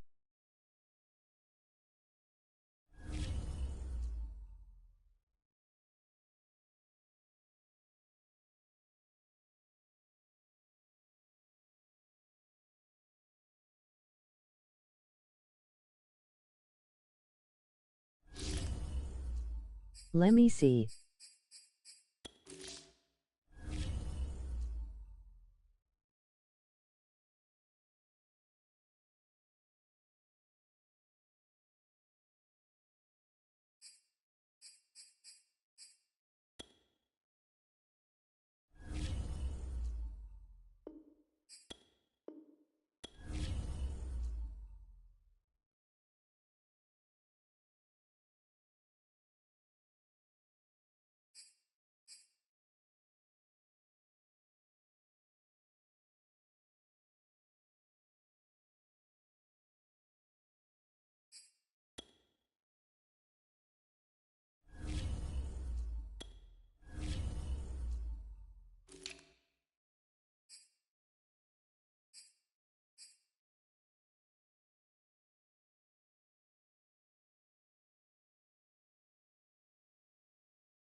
Yes, or I did.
This is the development trait. Superstar and Superstar X Factor players will progress faster over time. Players can improve their development trait by being one of the top performers in the league at their position. This is the Abilities tab. Here you can see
Who got Rookie of the Year?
today. From Levi's Stadium in Santa Clara, California, it's the NFC Wild Card Round on EA Sports.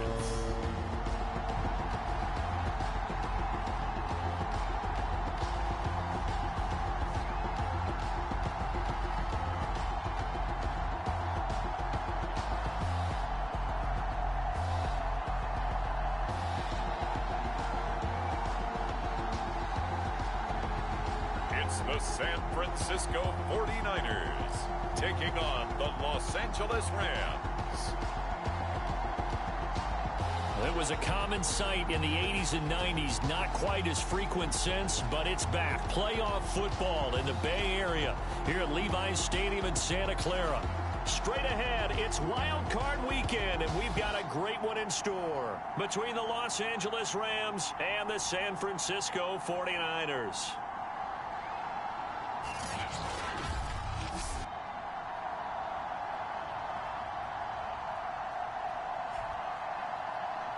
Hello, everyone. Welcome to the postseason on EA Sports. Alongside Charles Davis, I'm Brandon Gaudin. And, Charles, that's really all I need to say to get you fired up. It's the postseason on EA Sports.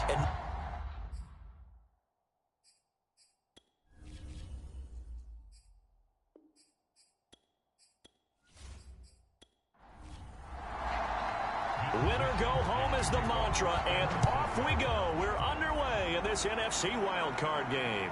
This taken in at the goal line.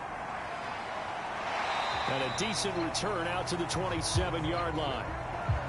So out come the Rams now for their first possession. And they will be led out by their 6'6" quarterback. And he comes off of a really good regular season with over 4,000 yards passing. And now in the playoffs, people always ask the question, do you continue to play the way you played in the regular season? Do you turn it loose? Or do you tone it down a little bit? I think you've got to be smart. But make sure you show the defense something they haven't seen before. First carry now for the Memphis man, Darrell Henderson. And he gets this one just shy of the 40, down at the 39. That O-line, they cleared a big hole there on that run. The athleticism of offensive lines continues to evolve, and we're seeing it here. Not only are they controlling things right at the line of scrimmage, but they're able to get upfield to get to what we call the second and the third levels. You know, get to the linebacker spot, the secondary spot, getting all the way downfield with their blocking, which helps keep the running back clean. They'll try to continue that trend here this afternoon. So from the 39 now, they'll come up on a 1st and 10. They'll look to throw here. And the open receiver, it's Robert Woods. And they'll get to him after a gain of 7 to the 47. I think defensively you're okay with that. You're in the first quarter. He's going to get some catches, but they rallied to him quickly. And that's what you count on, and I like what you just said. First quarter, can you do it all game long? They catch it, you tackle them, they go down on the spot. Because when you're able to do that and you don't give up big chunks of yardage after the catch, now you put the offense in a position where every series they have to work hard to pick up first downs, and you tend to stall them out when you do that. And that's a more than acceptable read right there because it's zone coverage, so timing is everything. This time he waits for his man to come open, puts it right on him, and they pick up a first down.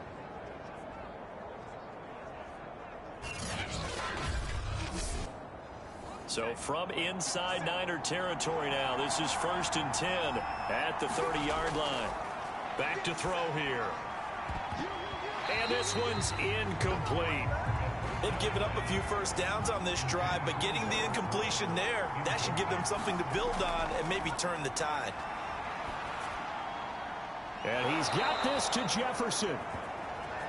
And down inside the 15, shy of the 10. And forget about the run to set up the pass. They're just coming out throwing. Forget trying to set anything up. They feel like they have the advantage. They feel like they have the matchups, and they're just attacking right now. Yep, going to the air on the opening drive.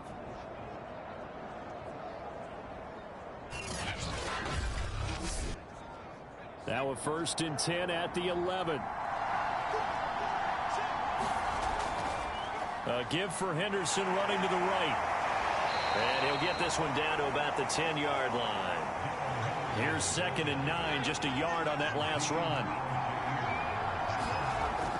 Looking to throw. This is caught. Touchdown. From 10 yards out. And the Rams will strike first here in this wild card matchup. I am not Forget starting. about the storylines of being intimidated in the playoffs on the road. I mean, that was pretty clinical right there. Yeah, they didn't treat it like it was a playoff game in January, did they? No. That felt much more like, hey, we're back in August, running a few drills in the practice field. They seem unaffected by what they're facing in this one. Koo able to connect on the extra point, and that makes the score Emoji 7-0. loudly crying face, emoji loudly crying face, emoji loudly crying face, emoji loudly crying face, emoji loudly crying face. Skipping Now the to kick rest. this one away, and True. off it goes. You want me to start you? Now Jones. And he takes this near the 25. Just a little pass there. Call it the 26. Sure. So here's the first drive now for the 49ers. They'll be led out by the former number 3 overall pick back in 2021. It's Trey Lance. And he was absolutely sensational throwing the football all year long. Better than 40 touchdown passes. That means he made...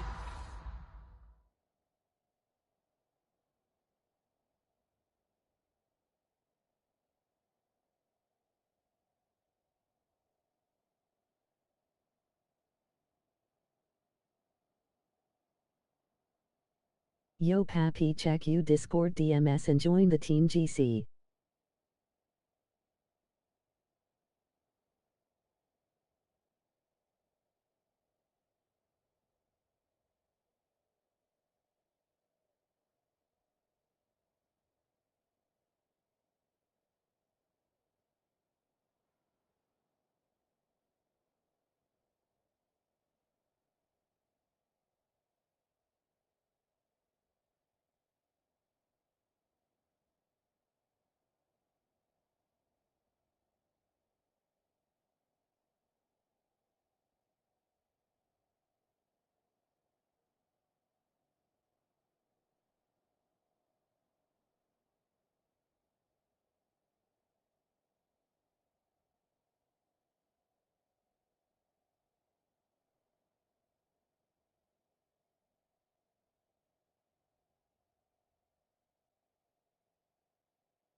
On 1st and 10, here's Lance. And the Rams got him. They bring him down. Taco Charlton. Credit him with a sack, and it goes as a loss of 6. Work to be done here on 2nd and 16 after the sack. To throw, it's Lance. Left side, that's caught by Mitchell. And he'll be marked down at the 26 with a gain of 7.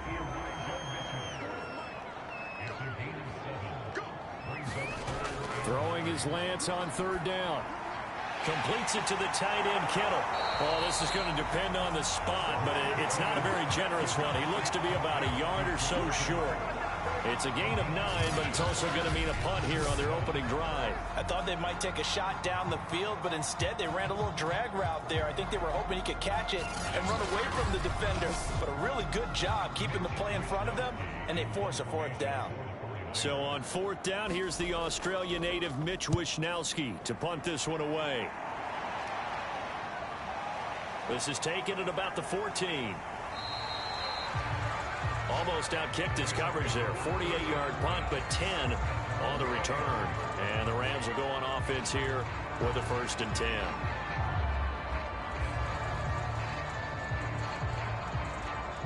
Set to begin their next drive, the Rams offense at the line.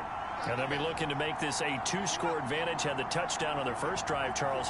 Hey, they can get up 2 scores here on the road. That's a heck of a start. And not only have they thought about it, I wonder if they visualized it. I remember playing, and they used to turn the lights out in our meeting room and run through a situation like this and say, just think about what it would be like to be up on the road and take the crowd out of it. Maybe they did some of that. He's going to air it out deep for Woods. And that's going to be incomplete. Good effort there, trying to take a shot, but it's 3rd down. He's got 1 touchdown pass already in this quarter, obviously looking for number 2, and definitely not playing the check down game.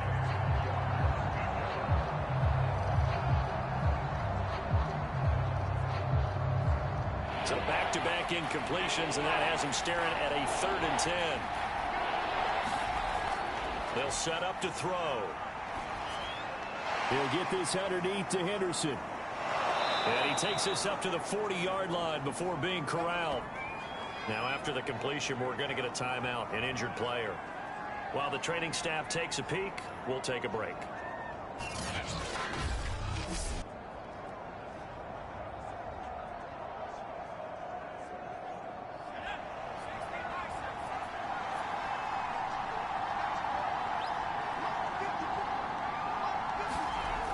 Now a play fake here on 1st down.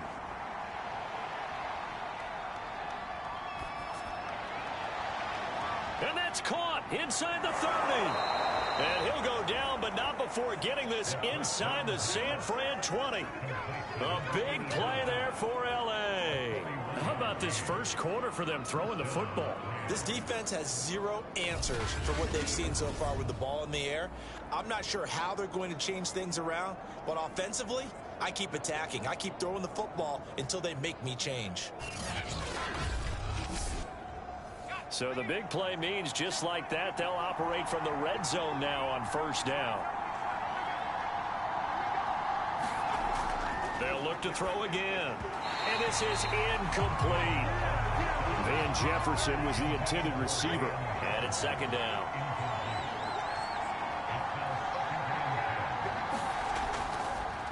Now a handoff, Henderson. And he'll take this down for about 4 yards, down to the 15.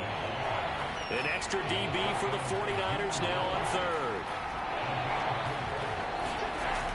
They'll look to throw.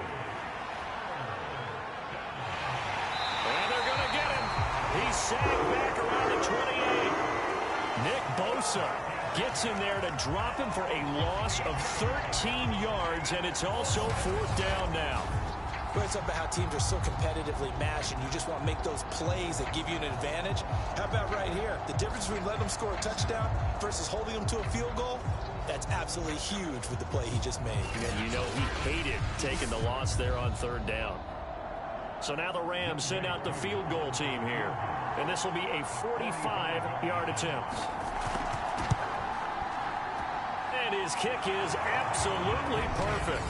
And that will make it 10-0 here in the first. So a touchdown on their opening drive and 3 more here, and it adds to their first quarter lead. Yeah, everything's going according to plan so far because the offense has moved the ball, defense able to do their job, and here the special teams unit comes through with their contribution. A field goal to make it 10-0.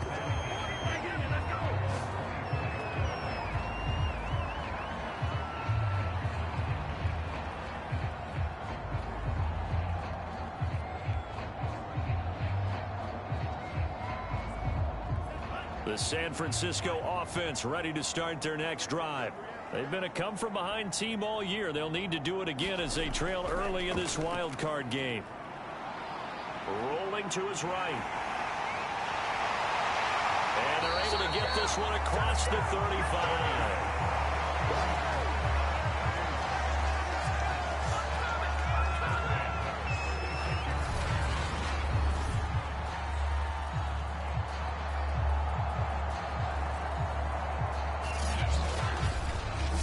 Nothing the score after one on EA Sports.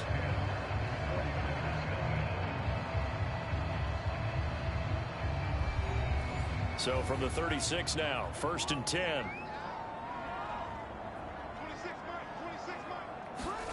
The Lance going to throw. And his throw's going to be incomplete. From the snap, he certainly looked like he knew where he wanted to go with the ball, but surprise, that guy was covered. So that took his attention elsewhere to no avail. 2nd and 10.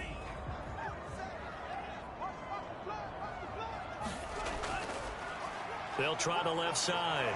Mitchell. And he'll grab a gain of 5 out of this up to the 41-yard line. Good running right there, and this is a man who was a 1,000-yard rusher in the regular season, so you know he's going to get his chances, and he picks up nice yardage on that one.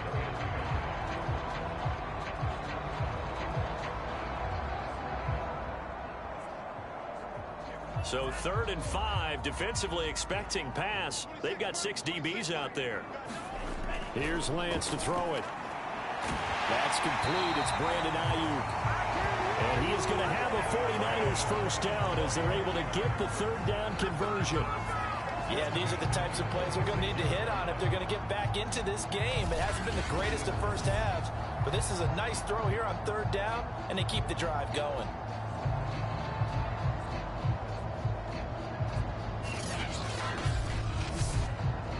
So from Rams territory now, it's 1st and 10 at the 46. Off of play action, here's Lance. That ball caught, Brandon Ayuk. And he's taken down inside the 30. The goal for any offense versus his own defense, find the holes where guys are available and put the ball on the receiver before any defender can step up and fill it. They did it well there. Perfectly executed crossing route.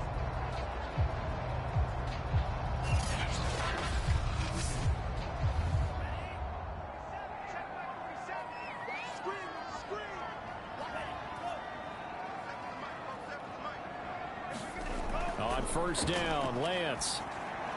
He'll get this one complete to Zay Jones. And inside the 20 before he's brought down. So here's a 1st and 10 now, down inside the 20. Going to give this time to the tailback. And he's only going to get a yard from the 20 to the 19. The run only got a yard. Here's 2nd and 9. Here's Lance.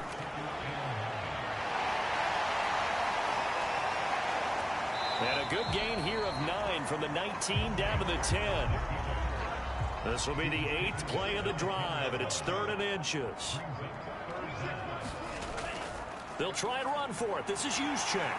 And he's able to pick up the first before he's brought down inside the 5 at the 4.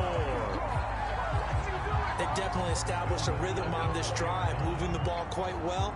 And big man with football is an integral part of the whole thing.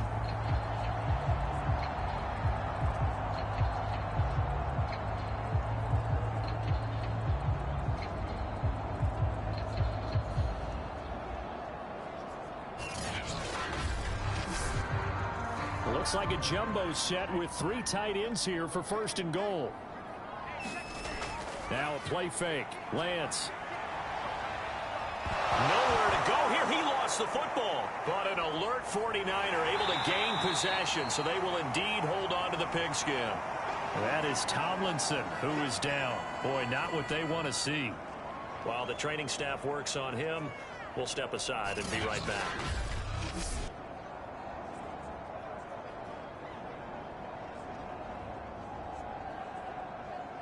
Very fortunate to get another shot. Here's 2nd and goal.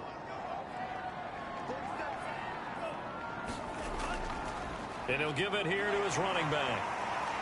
And the stop will come inside the 5 at the 4. This is a big play in this wild card matchup, facing 3rd and goal. Working from the gun, Lance. Under pressure now, and he's going to go down. Sack back around the 8. Aaron Donald picks up his 2nd sack of the afternoon. And that's the kind of stand all defenses are seeking. 3rd and goal, backs against the wall, and they get a monster sack, and now they're going to force them into a field goal. For them, that's a win.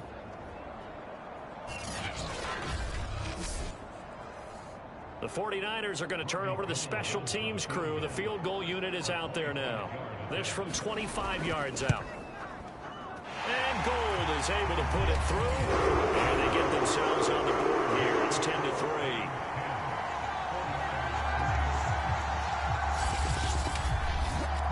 Well, I don't know if they would have gone for it on 4th and goal anyway, but the sack on 3rd down pretty much made their mind up for them. You're exactly right about that, and this is a tough place on the field to take a sack because, as you just noted, it took the decision-making away from them. Now they have to go for a field goal instead of potentially going for it. L.A. readies for its next possession. And they split the uprights last time for 3. They've got the lead. They're not going to play this conservative. They're not hoping for another field goal. They're hoping for a touchdown. I'm with you on that one. I like where your head is. I like the way you're thinking because you're exactly right. Trying to sit on a lead and play that way, that doesn't work too well for most teams. Run your offense. Run what you do best. Exactly. Put it all the way down and try and increase your lead in a big way. And the best way to do it, touchdowns. So after the incompletion on 1st, now 2nd and 10. Now back to throw. That's taken in by Henderson. That helps the completion percentage, but not much else, and now it's 3rd and 10. As a defense, you're more balanced when you're in zone coverage because you're able to keep your eyes on the quarterback and see the play develop in front of you. They're able to keep the quick pass in front of them and stop it right at the line of scrimmage. On 3rd down, he'll drop to throw. And down he goes. The 49ers get there. The 49ers now going to use the first of their timeouts as they'll head to the sideline and talk over what to do next. On is the punter, Hecker, as he gets this one away. Great coverage there, holds him to a 2-yard return following a 50-yard punt. And the Niners will go on offense, 1st and 10. On offense here. And maybe he's starting to wave the white flag a little bit. He's playing pretty well, but the pressure, it's got to him. Has to find a way to step around it, step through it, or just handle it. Because, as you mentioned, he's having a pretty good day overall. Just the hits keep coming and taking those sacks. That's not the way that they want to finish a ball game with a quarterback on the ground so much. He'd like to stay upright. When he's been upright, he's been pretty good. Looking to throw again on 2nd down. Lance. And that's dropped underneath to Mitchell. And he'll get it out near the 40 to the 39. Now San Francisco going to call their 2nd timeout as they'll stop it with exactly a minute to go before halftime. They fake the handoff. Now Lance. And an incomplete pass. That'll stop the clock here with just under a minute to play in half number 1. To throw on 2nd and 10. Lance. Going right back to Jones. This time the connection made. And he'll go out of bounds. It appears right at the 45. They get 6. That'll leave them with 3rd and 4. Now Lance again.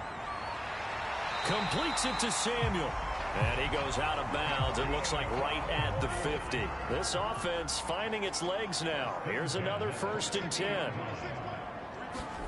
From midfield, here's Lance. And he's got this down to the 35. To me, this leads to the question, do you admire the way he puts his body out there all the time, or do you think he should protect himself a little bit more? Well, he's been on the ground several times with all those sacks that he's taken. So, I don't know, I kind of admire him not sliding down there, don't you? I'm with you on that one. The meter definitely leans towards admiration. up to the 35 now as they come up on 1st and 10. Shotgun now for Lance. Safari, you gotta start me by the This way. one into the I'll hands be of mad. Kittle, the tight end. And he gets it down a yard or two shy of the 30 before he's out of bounds. 3 yards the gain there, 2nd down. Yeah, that one was covered pretty well because they were trying to leak the tight end out into the flat. I think they were hoping he could catch it and turn upfield and pick up the 1st down. 2nd down and 7. Throwing now is Lance. That's to the right side, complete to Kittle. And this is going to be another 1st down as the tackle's going to be made at the Rams' 21. And now the Niners going to signal for their 3rd and final timeout as they'll stop the clock with 12 seconds to go in this 1st half.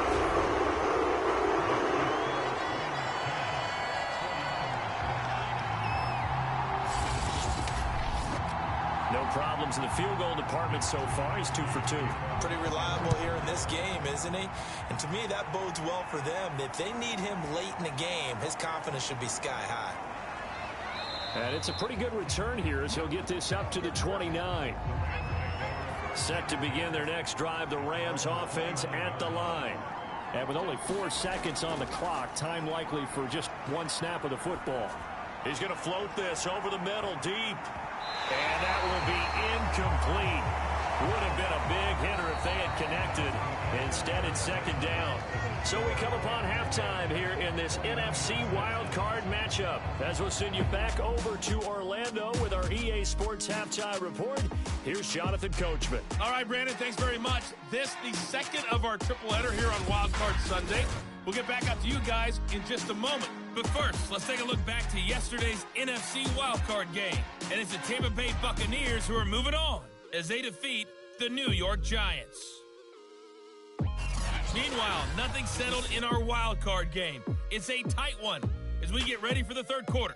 Standing by to take you the rest of the way, let's get it back to Brandon and Charles. All right, Coach, thanks. Yeah, both teams likely to make some changes in what's been a closely fought battle to this point. One of these 2 teams about to play their final half of the season as we're back at it in this NFC wildcard bout. And up to about the 26-yard line, just across the 25. Here comes the 49ers offensive unit as they'll have it first to begin this 3rd quarter. And Charles, that had to be an interesting locker room at halftime. This is a team that's had so much success this year. Haven't really had to deal with a lot of adversity at halftime, to be honest. But now here they are with their playoff lives on the line. And I think when you're alluding to that interesting locker room, you're just wondering how are they handling that bit of adversity that they're seeing right now? Because I think this is a team that has to look to lean on the veterans at this point. We know we're better than this. We've proved it all season. Let them disseminate that confidence through the locker room. But this opening drive, it'll be an important one for them to give them a little jolt of confidence moving forward. One play has them up past the 40 already, and another 1st and 10. Now Lance. Gets this one to Juszczyk. And he'll be taken down, but not before he works it past the 50. Hold on a second. Was that the fullback? That was the fullback. Who says it? The slot receivers are the only guys who can catch the football and get big yardage after the catch. Really nice job there, showing good hands and an ability to get upfield. Back-to-back good plays have them on the move on 1st down.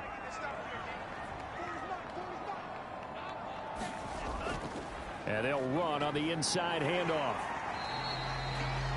Now after the running play, we've got a man down on the field. Well, he gets attended to. We'll step aside.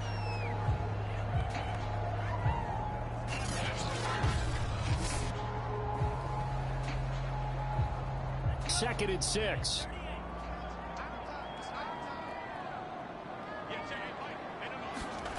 Lance looking to throw it. And this one nearly intercepted. Boy, that would have been a great time for their first pick. But instead, it's 3rd down. And Lance now to throw. Sliding out of the pocket. And he will slide to a stop. He does have the 1st down. when they watch film of this game and hand out the grade sheets, he's going to really like getting a double plus on this play. Why? He scrambles and picks up a first down. But what else does he do? Protects himself by sliding and avoiding the big hit. Double plus, big time play.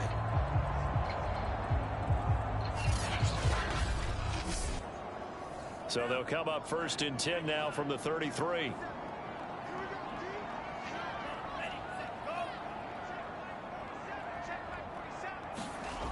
Back to throw. Lance. Eluding the pressure right. And he'll protect himself at the end here as he winds up getting pretty decent yardage. Nice work to get 7 out of that, and it's 2nd down. Well, he's proven real effective running the football. No one open, don't force it. Just get what you can, and that's what he's done very well in this game.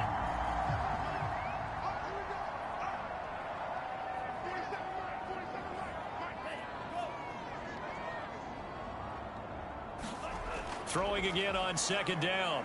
Lance flushed out right, and he will slide to a stop. He does have the first down.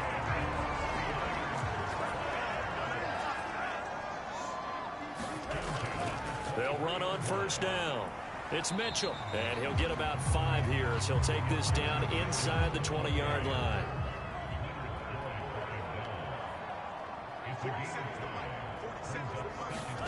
Second and 5 now. Lance escaping the pressure right. And Lance will have the first down as he's able to slide to avoid the contact there at the end of the play.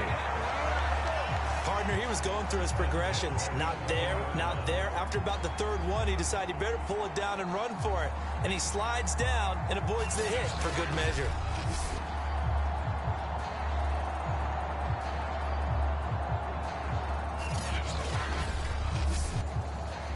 Now a 1st and 10 at the 11.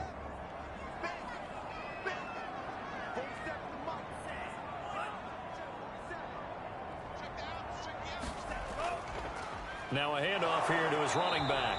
Trying to run inside, but nothing there. Call it no gain on the play, and it'll be 2nd down. And as a defensive end, getting off the ball quickly, swarming to the football, making a tackle, that's what we saw right there. Yeah, that's what their job is, and really a lot of the time they have to throttle back a little bit in the run game because you know those defensive ends, they're like in a sprinter stance. They're just headed straight for the quarterback. That was good recognition on that play to hold him to no gain. On 3rd down, Lance firing quickly here, and that's complete. And here he'll get it down to the 7. And just 3 yards on the catch there. He couldn't get away. And that'll bring up 4th down. One hallmark of good defenses is understanding the game, understanding positioning, and tackling immediately in the secondary after catches. I think we just saw that on display right there. Got to him before he ever had a chance to think about turning it upfield.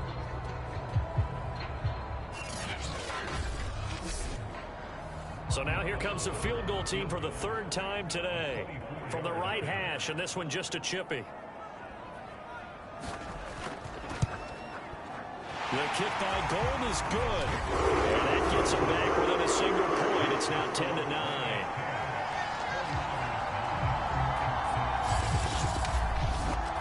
So it's a 3rd field goal for him now. He's accounted for all 9 points. I look down to the sideline, though. You can just tell they weren't too happy for 3. They wanted 6. So they have to have 6. Look, he's keeping them afloat, but they really need to do exactly what you talked about. They need to get into the end zone and score some touchdowns. Otherwise, he's going to have to kick a lot more field goals than just the 3 he's already put through the posts. Now the attention turns back to the Rams offense as they get ready for their first possession of the 2nd half. Their defense has done the job. Now it's the offense's turn as they've got it 1st and 10. A carry by Henderson to start the drive. And oh, he sheds a tackle. Now he's got some space. The 30. 10, 5, touchdown LA. Darrell Henderson, 75 yards. And the Rams are able to strike quickly to add on to their lead. They talked about stringing together some explosive plays here in the playoffs. That was a pretty explosive play. It certainly was. And if you're going to win on the road, it certainly helps to have big playability in your hip pocket, doesn't it?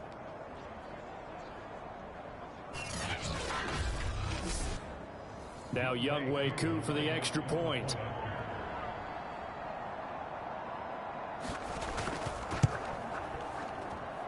And with that, the lead is up to 8.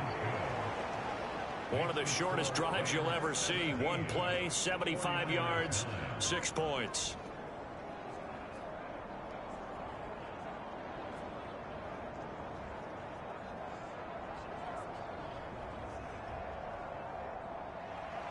The kickoff unit is out on the field, and they will send this one away.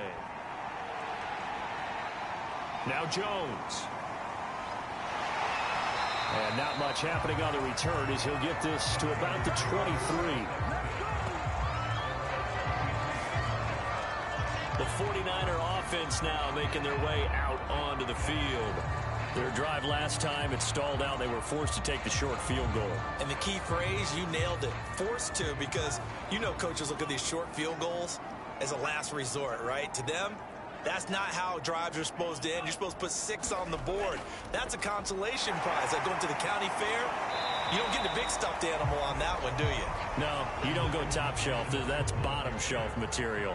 A good run, got 7 on first. Here's 2nd and 3. They'll keep it on the ground. Mitchell. And he'll be brought down shy of the 40 at the 38-yard line. He's had a ton of success here so far, but you get the feeling that he might be on the verge of popping one. Yeah, even on that one, there was a little bit of a hole, but it closed there quickly at the end.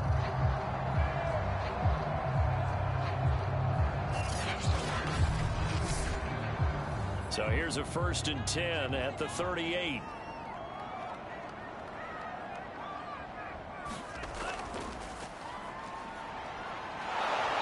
And that play went nowhere. Losing yardage. It'll be back at the 36. 1 quarter remains in this NFC Wild Card matchup. You're watching the NFL on EA Sports. 2nd and 12.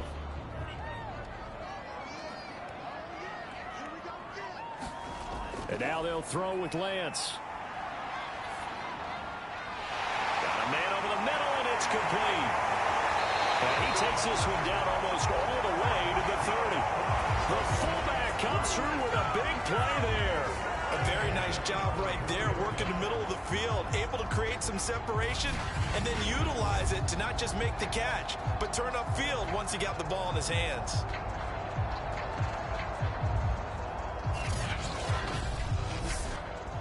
So the big play changes the complexion of things. Here's 1st and 10 just outside the 30. Looking to throw. Lance. Flush to his right.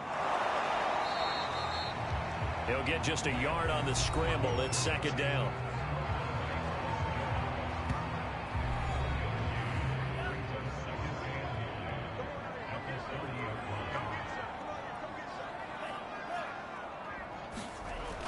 From the gun, Lance.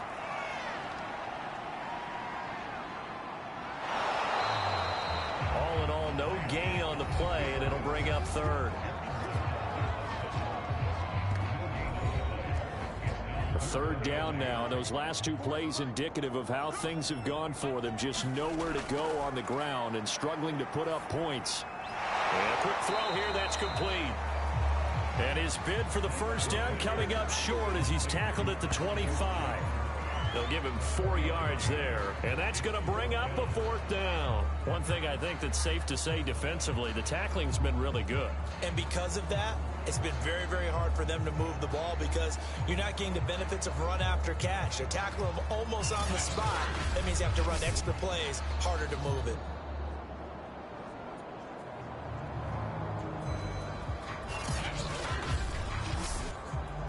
One score down. Here we go. They're going to go for it here on 4th down. And they'll go for it. Lance. And it's incomplete. They cannot convert, and they turn it over. Boy, it looked like he had it and dropped it. And the Rams are going to take possession of the turnover on downs. And he'll have a tough time living that one down. It's one thing, Charles, to drop a pass. It's quite another to drop it on 4th down. And so many teams work on that in terms of locking in on those key downs. You know, you and I have both been to practices where we've seen Hey, third down situation. Big third down alert. Lock in here. Fourth down play. Make sure you focus just a little bit extra. It didn't pay off in that situation. And they worked this well upfield across the 45. Well, how about this aggressive approach? Got the lead, fourth quarter, continuing to throw the football. Are you thinking about Super Bowl 51? Atlanta had the lead against New England, and they ended up giving it up? I was going to say don't say it, but you did say it. I did, didn't I? Yeah, anybody watching in Atlanta, our apologies. A big hitter to start the drive has him up near midfield here for 1st and 10. He'll drop to throw. It's a short one here, complete to the tight end. And down he goes at the 45 after a pickup of 9.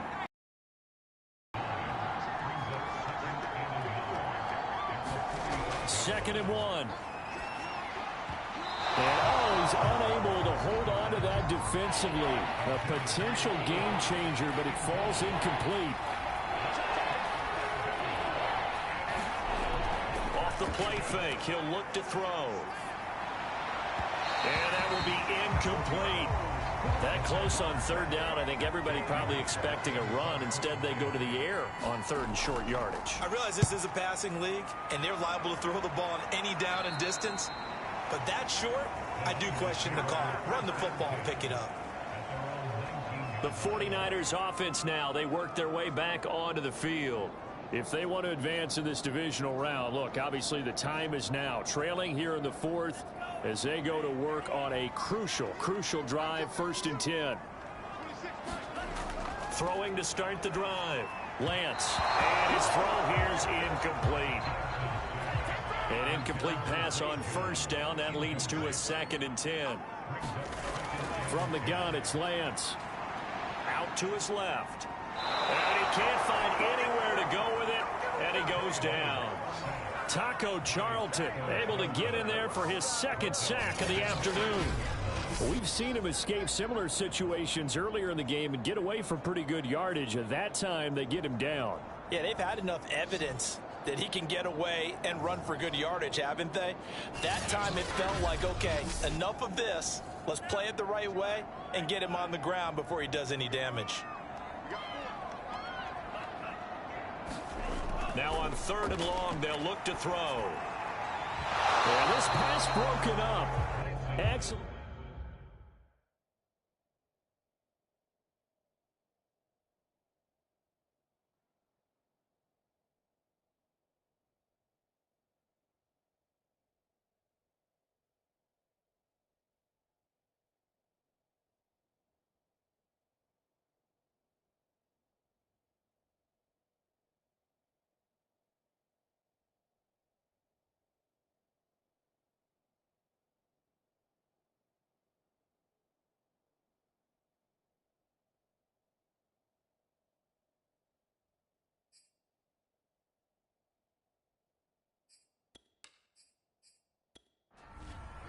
Here comes the 49ers punter now. As the drive goes backwards, so he's on to punt it away.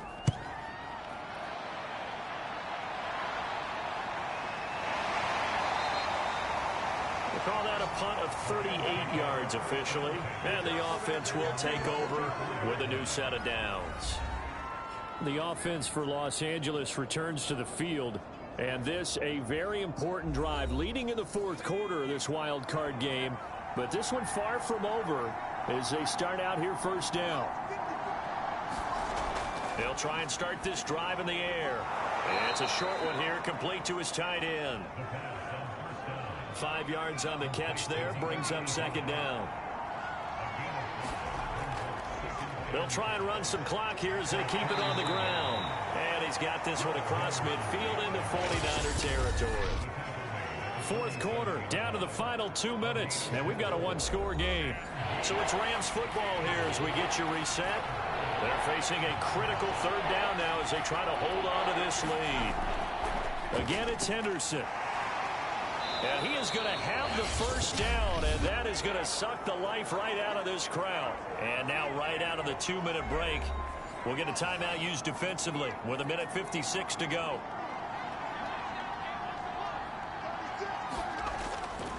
Henderson now on 1st and 10. Whistles now and a timeout. So defensively, they burn it here with 1:51 left. 5 yards remain on 2nd down.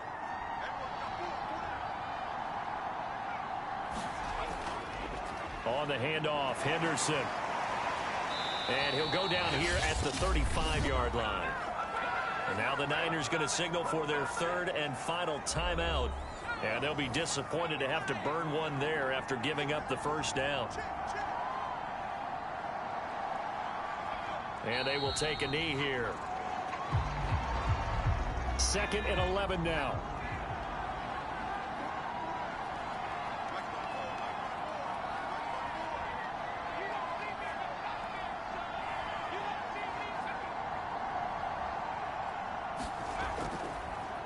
Here's Henderson. 5 yards on the carry there, and it leaves him with 3rd and about 6 yards to go.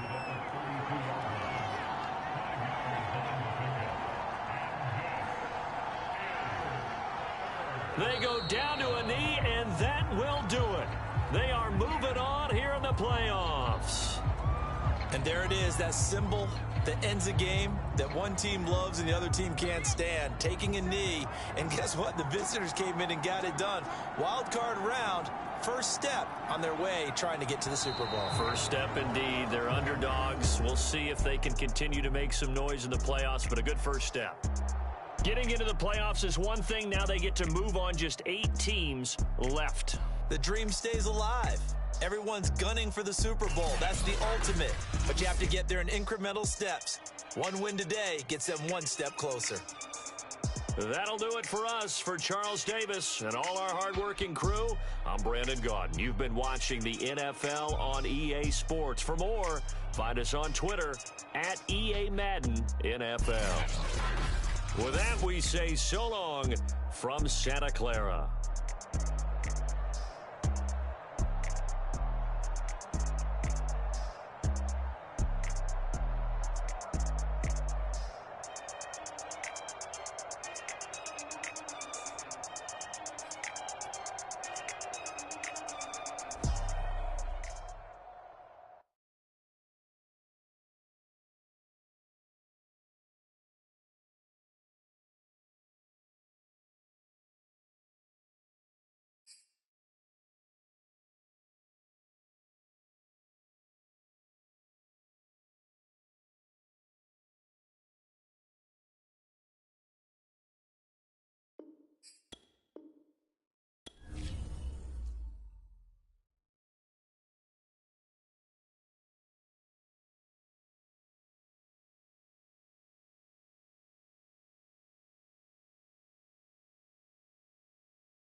today, from MetLife Stadium in New Jersey, it's the AFC Wild Card Round on EA.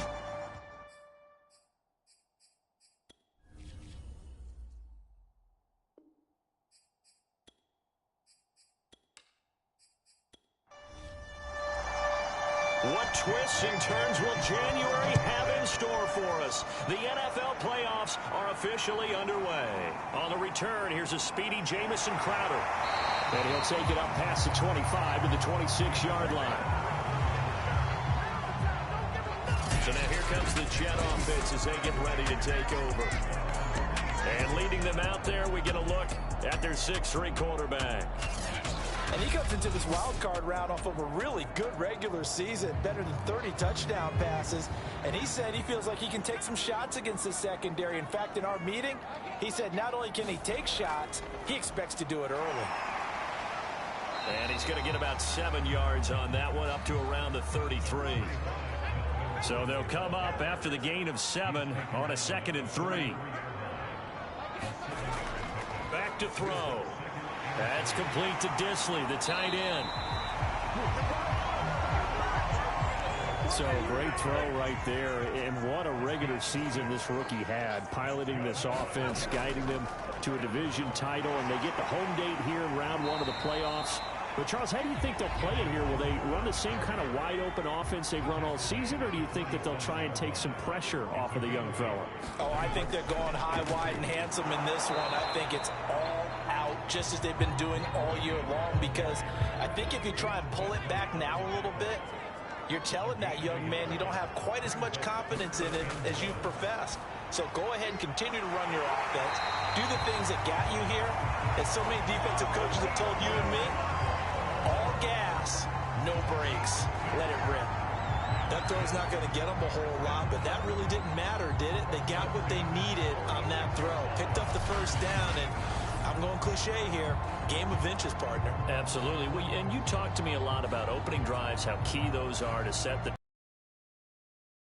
third down conversion here's been.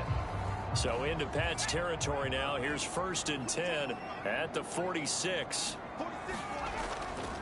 The handoff goes to Gordon, running left. And some room to work. And he'll cross over out of bounds right at the 25. You were telling me this yesterday. This is exactly what they want to do on the opening drive, establish the ground game. Yeah, remember our conversation. We were talking about what one of the GMs in the league has told me repeatedly. It's a big man's game, and it's not necessarily size. He's talking about playing some big boy football. Line up, get leverage, knock people back, and establish the run early. They'll run for the first time with Michael Carter. And down inside the 15, shy of the 10. Quite the opening drive march they're on right now. It looks a lot like what we saw in practice prior to the game, doesn't it? You know, because on that last big practice beforehand, you go through your offensive script. You go through your play calling. You go through all the stuff and establish things. And it looks like it's going like clockwork right now for them. Counting down toward the midway point in quarter 1. On first down, right back to Carter. And he's going to get a solid gain of 9 before being brought down. 2nd and right at a yard. 2nd and 1 from the 2. On the ground with a tight end. So 1st and goal and an opportunity for our first points in this wild card game. Now they'll switch it up here and look to throw. Looking end zone, but it's incomplete. Another shot from the 1 on 2nd and goal. Gordon. And the second wave of tacklers is going to get him as they stop him behind the line.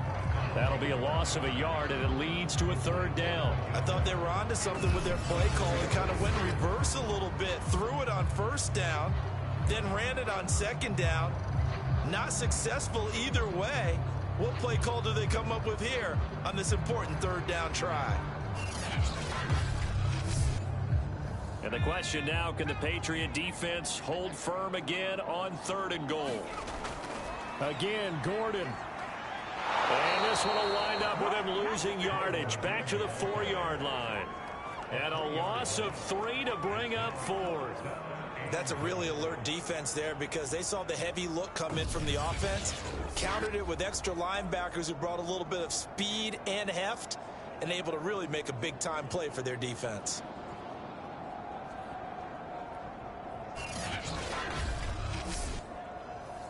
Now the Jets will call on the field goal unit here.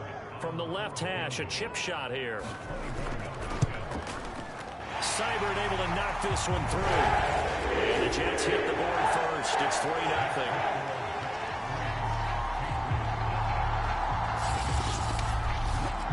Every possession in the postseason magnified. And look, it's just the opening drive. They didn't get the touchdown they wanted, but at least they got on the board. They got on the board. They've got their home crowd into it as well. And remember, in the playoffs, the game slows down a little bit. So every point is precious. And ultimately cannot get this out to the 25-yard line as he's dropped at the 20.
Charles, on the losing side of things, you know, they didn't come in here as the favorite to these playoffs, but they came in with a lot of hope and anticipation. Tough to have that all snuffed out so quickly. It really is. You're one of 12 teams when the playoffs begin that still has a chance to win the Super Bowl. So that's pretty darn good.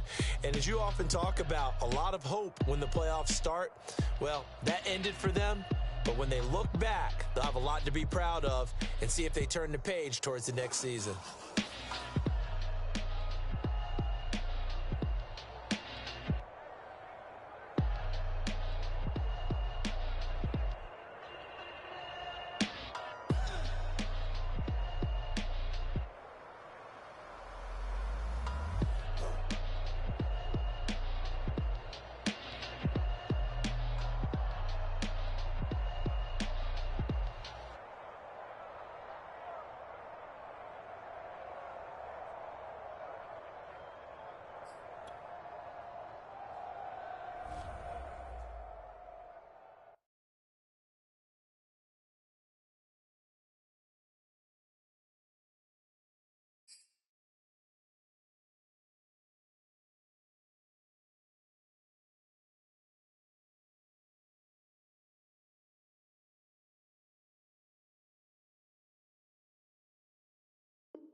Choose the team you want to start your franchise with.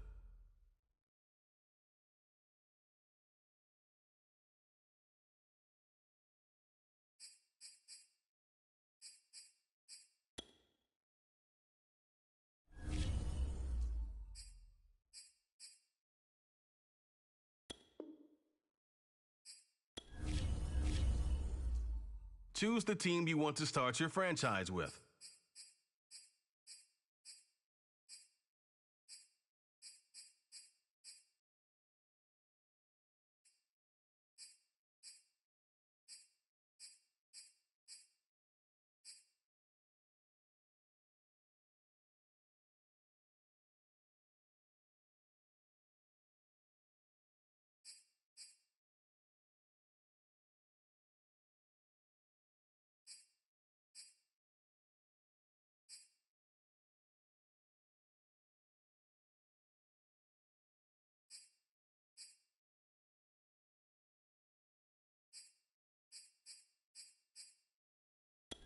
Continue ahead to begin your franchise.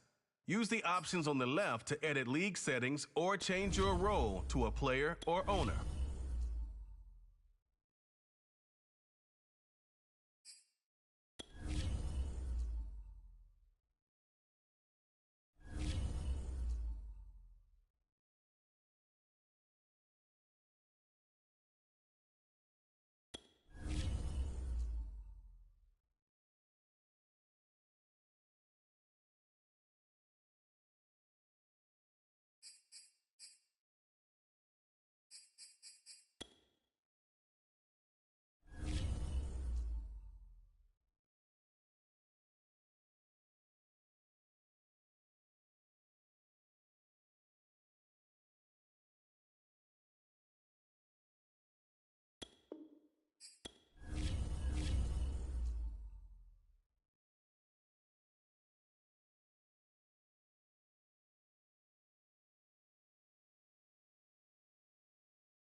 Can you check my player and MIM starting?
The Broncos are on the clock now.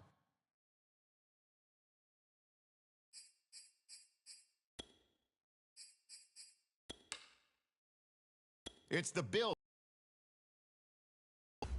All right, now on the clock, the Texans. The Saints are now on the clock. The Eagles are now on the clock. Now the Dolphins are on the clock. Who do they have their eye on?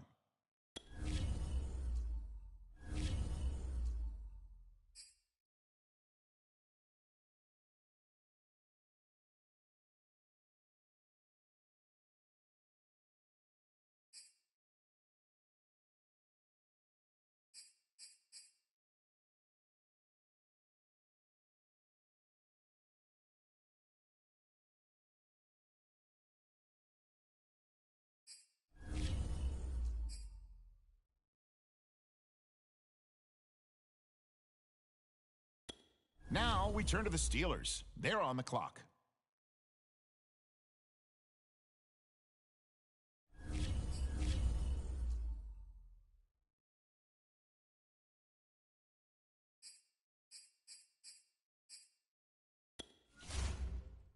On the clock now, it's the Seahawks, and time is ticking.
Choose the team you want to start your franchise with.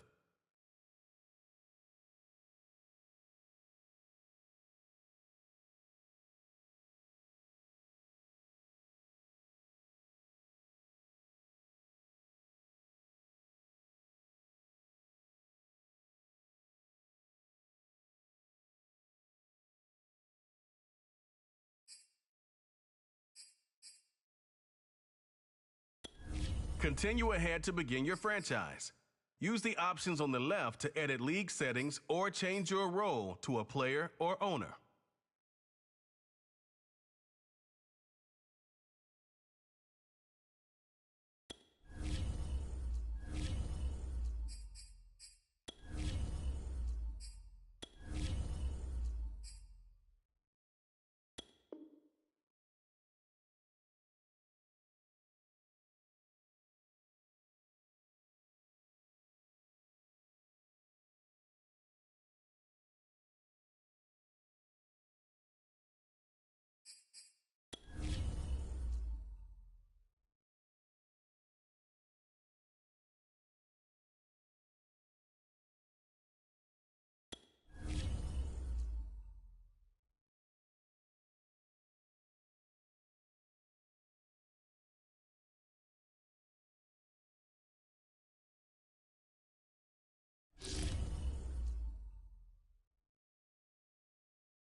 Choose the team you want to start your franchise with.